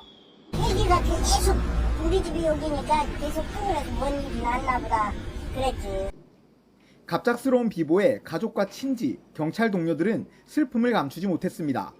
특히 일부 유가족은 해경에서 적절한 대처를 하지 못해 이 경사가 숨진 게 아니냐며 목소리를 높이기도 했습니다. 물이 차오르는 구조 현장에 이 경사 혼자 출동했고 구명조끼를 벗어준 게 드론으로 보였는데도 추가 구조대가 출동하지 않았다는 겁니다. 가족들이 너무 화가 나는 건 살릴 수 있었는데 못 살렸다는 거거든요. 그때 만약에 추가 인원만 보냈으면 재석이 살았어요. 어려운 사람 있으면 도와주고. 진짜 미련맞게 착한 놈인데. 해경은 유가족 반발에 대해 사고 경위를 철저하게 조사하겠다는 입장을 내놨습니다. 올해로 34살인 이재석 경사는 지난 2021년 해양경찰 순경공채로 입직해 경비함정과 파출소 등에서 근무했습니다. 4년 동안 중부지방해양경찰청장 표창을 포함해 여러 번 표창을 받았고 한 달 전 승진했습니다. 해경은 이재석 경사의 1계급 특진을 결정했고 장례는 중부지방해양경찰청장장으로 엄수할 예정입니다. YTN 양동훈입니다. 이재명 대통령이 양도세 부과 대상 대주주 기준을 낮추려던 계획을 고집하지 않겠다고 밝히면서 코스피가 또 사상 최고치를 기록했습니다. 코스피는 3,344.7까지 오르다가 3,344.2로 마감했는데 장중, 종가 모두 사상 최고치였습니다. 류환웅 기자가 보도합니다. 코스피가 3,344.2로 마감하며 또다시 종가 기준 사상 최고치를 달성했습니다. 3,330선에서 출발한 코스피는 장 초반 3,344.7까지 날아올라 장중 기준으로도 최고치를 경신했습니다. 이재명 대통령이 취임 100일 기자회견에서 주식시장 정상화를 위해 양도세 부과 대상인 대주주 기준을 종목당 50억 원에서 10억 원으로 낮추려던 계획을 고집하지 않겠다고 밝히자 시장이 뜨겁게 반응했습니다. 하지만 이 대통령이 확답 대신 국회로 공을 떠넘기는 듯한 뉘앙스로 발언하면서 실망감에 매물이 쏟아져 장중에 하락하기도 했습니다. 전날 2조 2천억 원 순매수를 했던 외국인과 기관은 순매수를 이어갔는데 대신 금액은 1조 1천억 원대로 절반가량 줄었습니다. 이재명 대통령이 명확하게 답은 안 해줬습니다. 물론 이제 간접적으로는 50억 유지하는 게 좀 낫지 않냐라는 식으로 좀 언급은 나왔지만 이걸 국회에 넘겨버렸거든요. 그래서 당장 해결된 건 또 아니다 보니까 시장이 또 약간 좀 답답해하는 것 같아요. 네 마녀의 날로 불리는 주가지수와 개별 주식 선물 옵션 만기일이라 외국인과 기관의 청산 물량이 쏟아진 영향도 있었습니다. SK하이닉스는 한때 31만 5천 원까지 올라 52주 신고가를 경신했는데 뉴욕 증시에서 글로벌 IT 기업 오라클 주가가 36%나 폭등한 영향을 받았습니다. 삼성전자도 1.1% 오른 73,400원으로 마감했습니다. 시가총액 상위 종목 대부분 상승했지만 이 대통령이 원자력 발전소 건설에 15년이 걸려 현실성이 떨어진다고 말해 원전주는 대부분 하락했습니다. 코스닥도 836.55까지 올랐다가 834.76으로 마감했습니다. 장중 외국인이 순매수에서 순매도로 돌아서며 상승세가 다소 누그러졌습니다. YTN 유환홍입니다. 이재명 대통령이 취임 100일 기념 기자회견에서 28년째 10억 원에 묶여있는 상속세 최소 공제액을 18억으로 올리는 방안을 추진하겠다고 밝혔습니다. 대선 때 공약이었는데 하지만 일반적인 상속세율을 낮추는 데에는 동의할 수 없다고 말했습니다. 이승은 기자입니다. 지난 대선 과정에서 더불어민주당은 중산층의 표심을 잡기 위해 상속세 최소 공제액을 현 10억 원에서 18억 원으로 상향하는 법안을 국회에 제출했습니다. 현 국세청장인 임광현 당시 더불어민주당 의원이 대표 발의했습니다. 배우자 공제를 현 5억 원에서 10억 원으로, 일괄 공제를 현 5억 원에서 8억 원으로 확대하는 내용입니다. 이재명 대통령은 기자회견에서 상속 증여세에 대한 입장이 궁금하다는 질문에 공약을 지켜야 한다고 강조했습니다. 그러면서 가족이 죽은 것도 억울한데 유족이 아무 수입 없이 갑자기 세금을 내야 해서 내쫓긴다는 건 말이 안 된다고 언급했습니다. 집주인이 사망하고 그 가족들이 배우자와 자식들이 남았는데 그 집이 10억이 넘으면 이제 남는 부분에 대해서 30-40% 세금을 내야 되잖아요. 돈이 없으니까 집 팔고 떠나야 되는데 너무 잔인하다. 현 상속세 배우자 공제 5억 원과 일괄 공제 5억 원은 지난 1997년 이래 바뀌지 않아 자산 가격이 상승한 현실을 반영 못한다는 지적을 받아왔습니다. 이 대통령은 하지만 선진국 최고 수준인 상속세율을 낮추는 방안에는 반대를 분명히 했습니다. 일반적 상속세율을 낮추는 건 저는 동의할 수 없다. 전 정부가 국회에 제출한 상속세 과세 체계를 현 유산세에서 유산 취득세 방식으로 바꾸는 논의는 동력을 잃을 것으로 보입니다. 지난해 추진됐던 자녀 공제를 1인당 5천만 원에서 5억 원으로 확대하는 방안도 논의가 중단돼 있습니다. YTN 이승은입니다. 이외에도 오늘 기자회견에서 이 대통령은 대북 유화 정책에도 북한이 냉랭한 태도로 나오고 있지만 평화를 위해 계속 노력해야 한다고 강조했습니다. 한일 관계에선 이시바 총리 사임 후에도 과거사 대응과 미래 협력을 분리하는 이 투트랙 전략을 이어가겠다고 밝혔습니다. 홍민기 기자입니다. 이재명 대통령은 남북 관계에 대해 지난 정부의 이른바 외환 의혹을 언급하며 현재 우리를 향한 북한의 태도가 냉랭하다는 것이 슬픈 현실이라고 진단했습니다. 대북 방송 중단 등 새 정부의 유화책으로도 쉽게 풀어지지 않고 있다며 어려움을 토로했습니다. 그들이 획 돌아서 가지고 갑자기 화난 표정을 갑자기 활짝 웃는 표정으로 바꿔서 그렇게 할 거라고 기대했다면 바보죠. 다만 이 대통령은 북한의 태도와 관계없이 남북 신뢰 회복을 위한 작은 조치들을 끊임없이 이어가겠다고 밝혔습니다.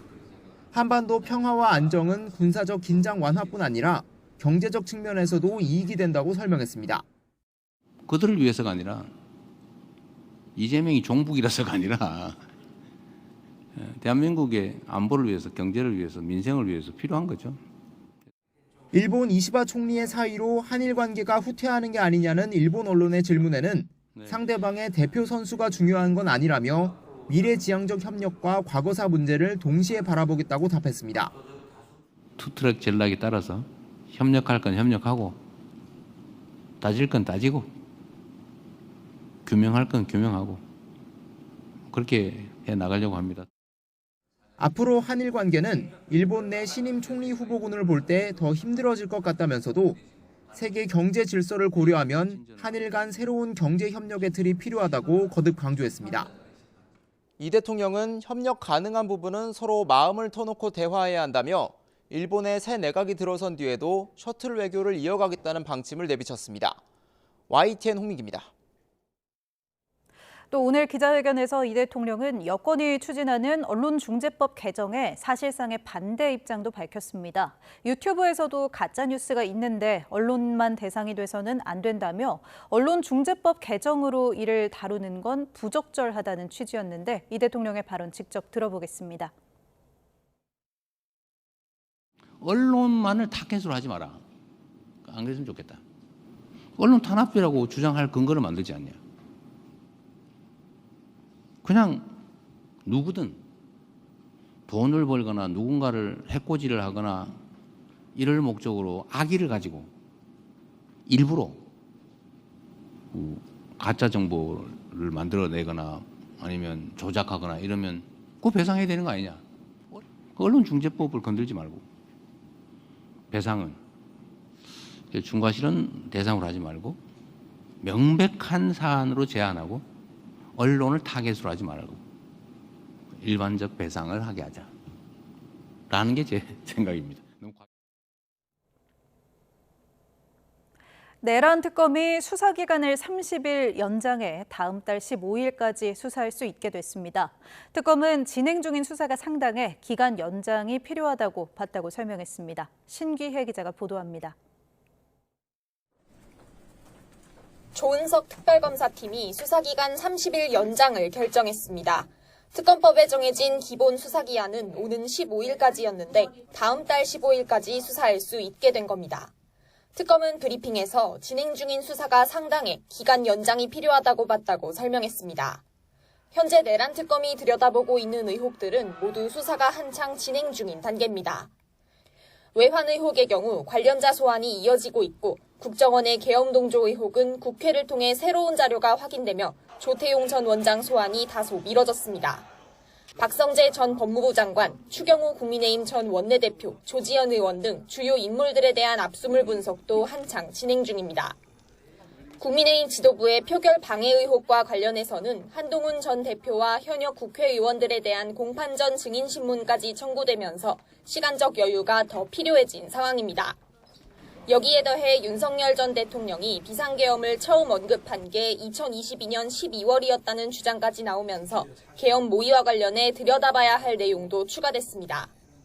의혹의 정점에 있는 윤 전 대통령과 한덕수 전 국무총리, 김용현 전 국방부 장관 등은 이미 재판에 넘겼지만 이들과 관련된 내용을 포함해 더 살펴볼 부분이 아직 많이 남아있는 겁니다. 특검은 그간 역사적 사건의 진상을 밝혀야 한다며 진상규명 의지를 강하게 드러내왔습니다. 한정된 시간 안에 특검이 제기된 의혹을 모두 풀어낼 수 있을지 주목됩니다. YTN 신기혜입니다. 국회 본회의를 통과한 국민의힘 권성동 의원에 대한 체포동의안이 김건희 특별검사팀으로 보내진 것으로 확인됐습니다. 법무부는 오늘 오후 5시쯤 국회 사무처로부터 권 의원의 체포동의안 가결 통지 공문을 접수하고 이를 5시 20분쯤 특검으로 다시 보냈습니다. 조만간 이를 접수한 특검이 법원으로 가결 통지 공문을 보내면 법원은 권 의원의 영장 실질 심사 일정을 정하고 절차를 밟게 됩니다. 김정은 북한 국무위원장의 딸 주애가 중국 방문에 동행하면서 유력 후계자로서의 입지를 다진 것으로 보인다고 국가정보원이 밝혔습니다. 국정원은 김 위원장의 건강에는 큰 이상이 없는 것으로 판단했습니다. 이종원 기자입니다. 국가정보원은 김정은 국무위원장이 중국을 방문하면서 딸 주애를 동행한 건 후계 구도와 관련이 있다고 국회 정보위원회에 보고했습니다. 4박 5일 일정 가운데 공개된 동선은 베이징 도착과 출발 당시 2차례가 전부였지만 유력 후계자로서의 입지에 필요한 혁명서사는 충분히 확보한 것으로 분석했습니다. 김주애에게 해외 경험을 쌓게 하면서 부분에만 등장하게 해서 유력 후계자로서의 입지를 다진 측면도 있다는 평가를 제시하였습니다. 주애 이외에도 김 위원장에게 장애가 있거나 유학을 간 자녀가 또 있다는 일각의 분석은 사실과 거리가 있는 것으로 판단했습니다. 특히 유학은 존재를 숨기려고 해도 드러나지 않을 수 없다며 유학 가능성은 크게 보지 않는다고 보고했습니다. 꾸준히 이상설이 제기되어 온 김 위원장의 건강에 대해선 별다른 특이점은 발견되지 않았다고 분석했습니다. 초고도 비만으로서 가끔 땀을 많이 흘리거나 또 가쁜 숨을 계단을 오를 때는 내쉬는 경우도 있습니다만 심박이라든지 혈압 등 대부분이 정상 범위에 있는 것으로 국정원은 김 위원장이 방중 기간 북한 대사관에 투숙하고 특별기를 통해 행사 물자와 폐기물을 실어나른 건 김 위원장 모녀의 생체 정보 노출을 최소화하려는 의도로 봤습니다. 또 김 위원장이 이번 방중을 통해 얻은 자신감을 바탕으로 미국과는 대화 문턱을 높여 협상을 압박하되 물밑 접촉을 모색하는 전략을 펴나갈 것으로 전망했습니다. 다만 북중러가 그림상으론 3자 연대의 모습을 보였지만 실제 3자 회담이나 구체적인 협의 플랫폼을 구축한 건 아니라는 점에서 일부 이견도 감지된다고 분석했습니다. YTN 이종원입니다. 최대 6만 %대 이자를 받으며 100명이 넘는 피해자에게 돈을 뜯어낸 불법 사채 조직이 경찰에 붙잡혔습니다. 피해자들이 제때 돈을 갚지 않으면 개인정보를 인터넷에 올리거나 협박용 전단까지 만들었습니다. 윤태인 기자의 보도입니다. 자필로 적은 차용증 사진 위로 사기꾼과 같은 욕설과 폭언이 쓰여 있습니다. 불법 사채 조직이 돈을 갚으라며 협박하기 위해 만든 전단입니다. 이들은 신용불량자도 돈을 빌릴 수 있다며 대부업 등록도 없이 인터넷 광고를 통해 피해자를 끌어모았습니다. 10만 원에서 30만 원을 빌리고 6일 뒤 상환하는 초단기 대출로 연이자 4,000%라는 살인적 이자율에 제때 못 갚으면 하루 5만 원 연체료도 붙었습니다. 실제 한 피해자는 30만 원을 빌렸다가 8개월쯤 뒤 311만 원을 갚아야 했습니다. 연이율로 치면 무려 6만 % 수준입니다. 돈을 갚기 어려울 때 다른 사채업자를 이어주는 이른바 돌림대출 피해도 발생했는데 204번에 걸쳐 7천만 원을 빌리고서는 결국 1억 6천만 원을 뜯긴 사례도 있습니다. 순식간에 불어나는 원금과 이자에 돈을 못 갚으면 앞서 담보로 받아둔 차용증 사진과 가족 연락처로 협박이 시작됐습니다. 가족을 대화방에 초대해 욕설로 망신을 줬고 이른바 박제를 하겠다며 SNS에 개인정보를 올리거나 협박 전단까지 만들었습니다. 현행법상 연이자가 60%를 넘으면 돈을 갚지 않아도 되지만 법적 대응할 생각을 못하도록 끊임없이 협박의 강도를 높여간 겁니다. 연 60% 이자를 초과해서 계약을 했다. 그러면 이 또한 원금과 이자 모두 안 갚으셔도 돼요. 단순히 미등록이다 라고 하면 이자는 무료다. 이들이 지난 2020년 7월부터 4년여 동안 피해자 103명에게서 가로챈 금액은 18억 원에 달합니다. 경찰은 11명을 채권추신법 위반 등의 혐의로 구속하는 등 모두 32명을 검찰에 송치했습니다. YTN 윤태인입니다. 지난 7월 6일 인천 계양구에서 발생한 맨홀 작업 사고로 뇌사 상태에 빠졌던 남성이 장기 기증으로 3명의 생명을 살린 사실이 전해졌습니다. 48살이던 이용호 씨는 당시 맨홀 안에서 작업하던 직원이 올라오다 쓰러지는 것을 보고 구조하러 들어갔다가 심정지 상태로 발견됐고 8일 뒤 숨졌습니다. 이 씨는 한쪽 눈이 보이지 않는 시각장애인이었으며 아내와 5명의 자녀를 둔 아버지였습니다. 한국장기조직기증원은 이 씨가 아픈 사람의 마음을 잘 알고 평소에도 힘든 이들에게 도움을 줘 가족들이 장기 기증을 결심했다며 기증된 간장과 2 신장으로 3명이 목숨을 구했다고 밝혔습니다.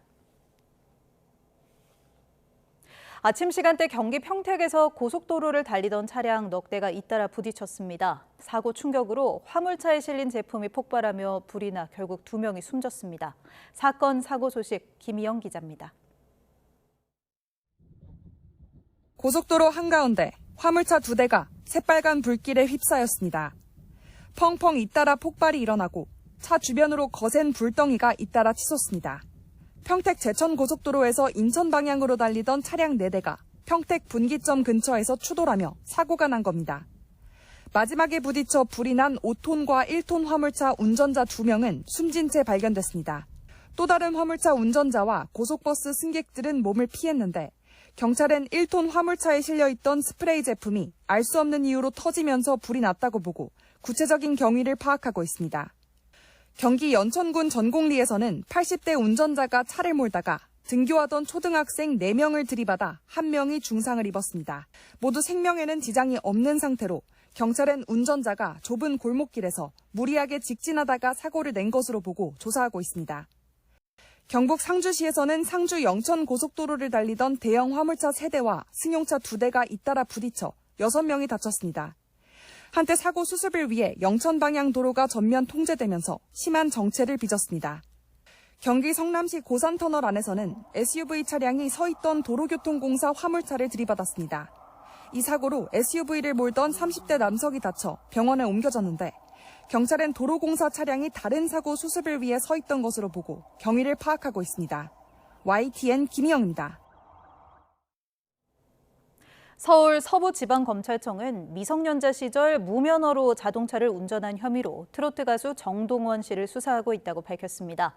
경찰은 정 씨가 지난 2023년 지방에 있는 도시에서 면허 없이 차량을 운전했던 것으로 확인해 검찰에 사건을 송치한 것으로 파악됐습니다.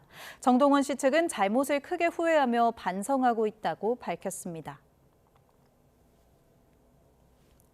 정부의 9월 7일 부동산 대책 발표 이후 서울 아파트값 상승폭이 5주 만에 커졌습니다. 특히 성동과 마포 등 한강벨트 지역을 중심으로 서울 15개 자치구의 아파트값 상승폭이 직전 주보다 더 커졌습니다. 최도희 기자가 현장을 다녀왔습니다. 한강벨트의 한 아파트, 지난 7일 전용 면적 79제곱미터가 14억 3천만 원에 거래되며 두 달 새 1억 6천만 원 가까이 뛰었습니다. 이 아파트가 위치한 성동구의 경우 아파트 값이 0.27% 올라 서울 자치구 가운데 상승률이 가장 높았습니다. 수요는 여전한데 매물은 부족하고 성사되는 거래들은 가격이 오르는 추세라는 게 현장 분위기입니다.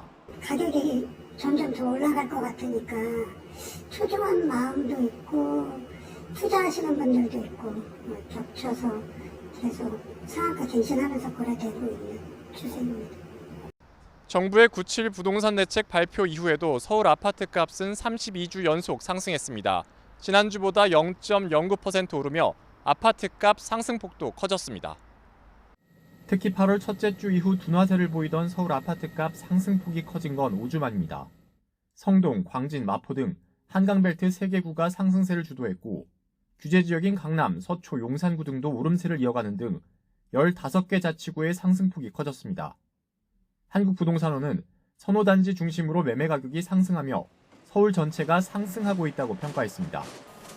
특히 가을 이사철 등 계절적 요인에 더해 일부 지역의 경우 자산가들을 중심으로 투자 수요가 유입된 영향도 있다는 분석입니다.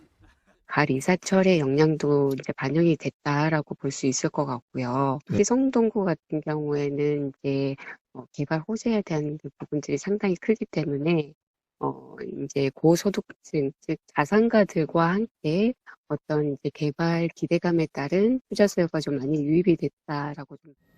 이런 가운데 부동산 시장에서는 정부가 성동, 마포 등 한강벨트로 토지거래 허가구역을 확대할 가능성을 경계하고 있습니다. 이미 9.7 대책의 투어구역 지정 권한을 국토교통부 장관으로 넓히는 방안이 포함됐고 대책 발표 직전 여당 의원들 주도로 개정안이 발의된 상황입니다. YTN 최두입니다.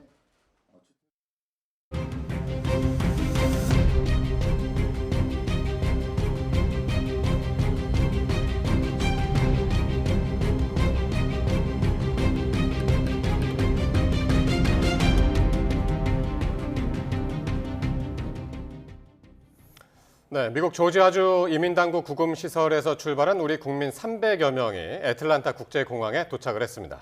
이들은 우리 시각으로 잠시 후 새벽 1시 전세기를 타고 귀국길에 오릅니다. 네. 애틀란타 현장 연결합니다. 홍상희 특파원.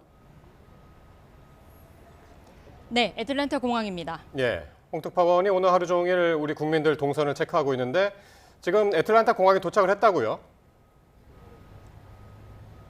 네, 이곳 시간으로 새벽 2시쯤 조지아주 폭스턴 이미 이민세관 단속국 구금시설에서 출발한 대형 버스 8대가 안전하게 이곳 애틀란타 국제공항에 도착했습니다. 버스는 현지 시간으로 이곳 시간으로 8시 27분쯤 공항에 도착해 공항 활주로로 진입을 했습니다. 저희도 버스를 뒤따라 폭스빌에서 애틀란타까지 운전을 해왔는데요. 이 330km의 거리가 꽤 먼데다가 이 밤길이라 저희도 속도를 내기가 어려웠습니다. 한국인 근로자 311명은 이 이민세관 단속국이 지정한 경로를 따라 애틀란타 국제공항으로 향했는데요. 구금 생활에 매우 지쳐있는 상태였기 때문에 쉽지 않은 여정이었을 것으로 추측이 됩니다. 이들은 별도 수속 절차를 밟지 않고 버스에서 내려서 이미 하루 전 도착해 공항 화물 터미널에서 대기하고 있는 대한항공 전세기에 올랐는데요. 이곳 시간으로는 낮 12시, 한국 시간으로는 새벽 1시 출국하게 됩니다. 네, 대규모 단속부터 또 구금의 출국 지연까지 우여곡절이 참 많았습니다.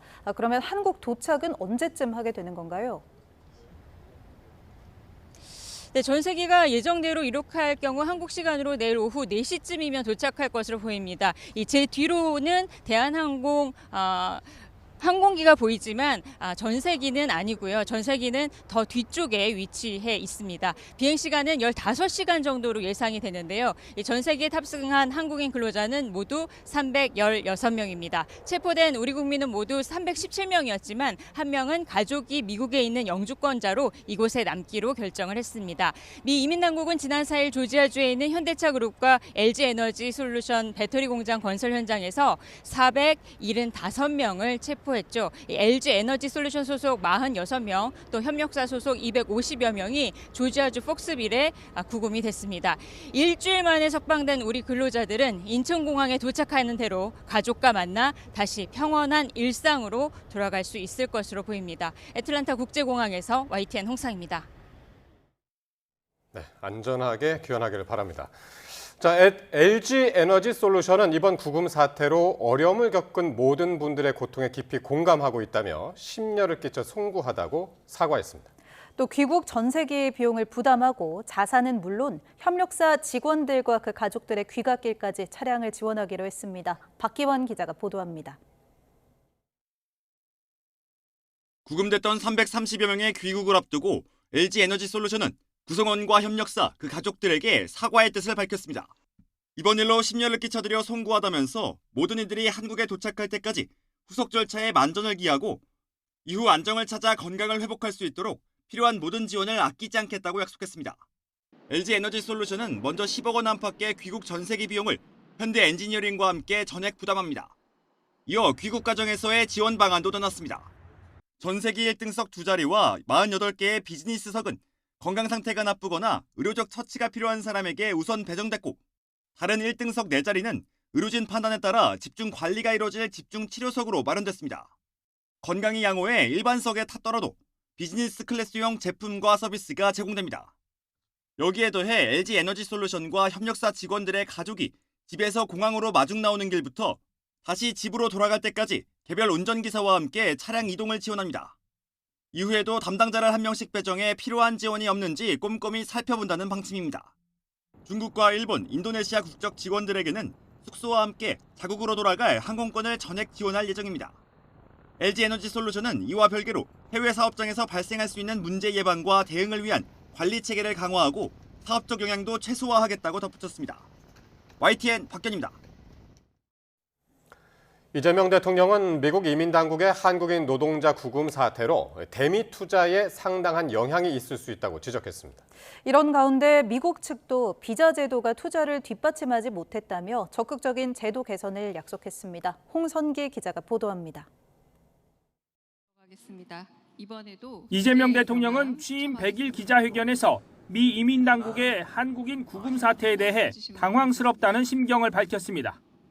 문화 차이가 있어서 그런 것 같다면서도 미국인들 역시 한국 내에서 사실상 불법 취업을 하고 있다는 사실을 꼬집기도 했습니다. 한국은 미국인들이 여행 비자 가지고 와서 학원에서 영어 가르치고 거의 다 그러고 있지 않아요? 그냥 우리는 그럴 수 있지 이렇게 생각을 합니다. 관세 협상 과정에서 대규모 대미 투자를 약속하고도 이런 대접을 받은 데 대한 서운함도 드러냈습니다. 기업들 입장에서는 미국의 현지 공장을 설립한다는 게 이거 앞으로 온갖 불이익을 주거나 아니면 어려워질 텐데 이거 해야 되나? 이런 고민을 안 할 수가 없겠죠. 그러면서 막대한 대미 투자에 상당한 영향이 있을 거라고 지적했는데 미국도 공감하는 모습을 보였습니다. 조현 외교장관을 만난 앤드류 베이커 미 국가안보 부보좌관이 대규모 대미 투자가 현실화되고 있는데도 지금의 비자 제도가 뒷받침하지 못했다고 인정한 겁니다. 베이커 부보좌관은 이번 구금 사태가 의미 있는 계기가 됐다면서 후속 조치를 적극 추진해 나가자고 밝혔습니다. 한미 간의 비자 문제 개선 필요성에 대한 공감대까지는 확인한 셈인데 미국 내 반이민 정서를 고려할 때 실질적인 성과를 낼 수 있을지 주목됩니다. YTN 홍선기입니다.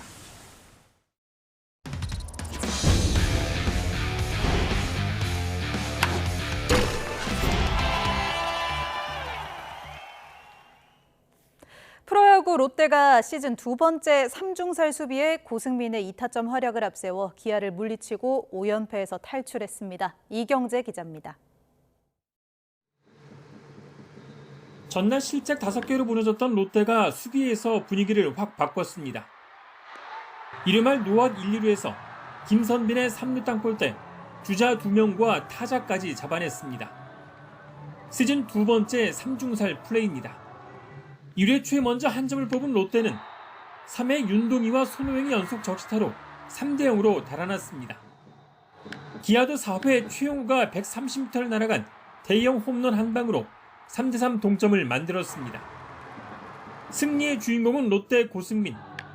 1회에 타점, 3회에도 득점을 올린 고승민은 6회 투할 2루에서 우익수 앞에 안타로 결승점을 올렸습니다. 5연패를 끄는 롯데는 5위 삼성을 한 경기 차로 추격했습니다. 아마 선수 각자 본인들이 다 대부분 마음가짐을 하고 나오지 않았나. 그래서 좀 좋은 경기가 된 것 같습니다. KT는 선두 LG에 4대0으로 끌려가던 경기를 뒤집었습니다. 7회 황재균과 강백호, 허경민 등이 적시타를 때려내며 4대4 동점을 만들었고 8회엔 권동진의 2타점 3루타로 역전승을 완성했습니다. LG는 최근 4경기에서 3패치를 당하며 경기가 없던 2위 한화에 3경기 반차로 추격을 허용했습니다. SSG도 6회 이후에 타선이 폭발하며 삼성의 8대4로 역전승을 만들어냈습니다. 8회 5대4로 경기를 뒤집고 9회 안상현의 투런포와 최정의 솔로포가 잇따라 터지며 승리를 확인했습니다.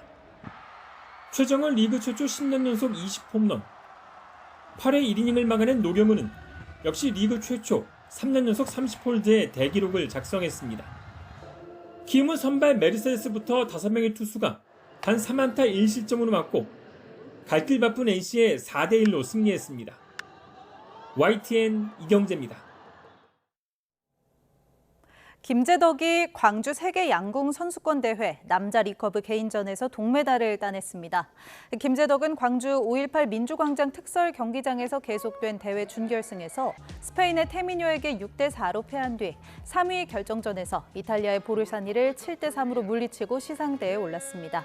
우리 리커브 대표팀은 이번 대회에서 남자 단체전 금메달과 혼성전 은메달, 여자 단체전 동메달 등 메달 4개를 획득했고 내일 대회 마지막 날에 안산과 임시현, 강채영이 16강에 오른 여자 개인전에서 마지막 메달 사냥에 나섭니다.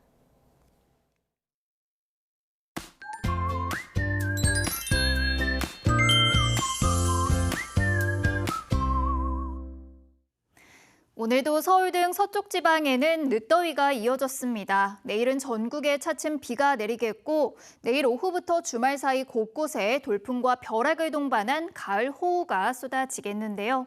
모레까지 중부와 전북 많은 곳에 120mm 이상, 그 밖의 지역에도 많게는 80mm가 넘는 호우가 예상되고요.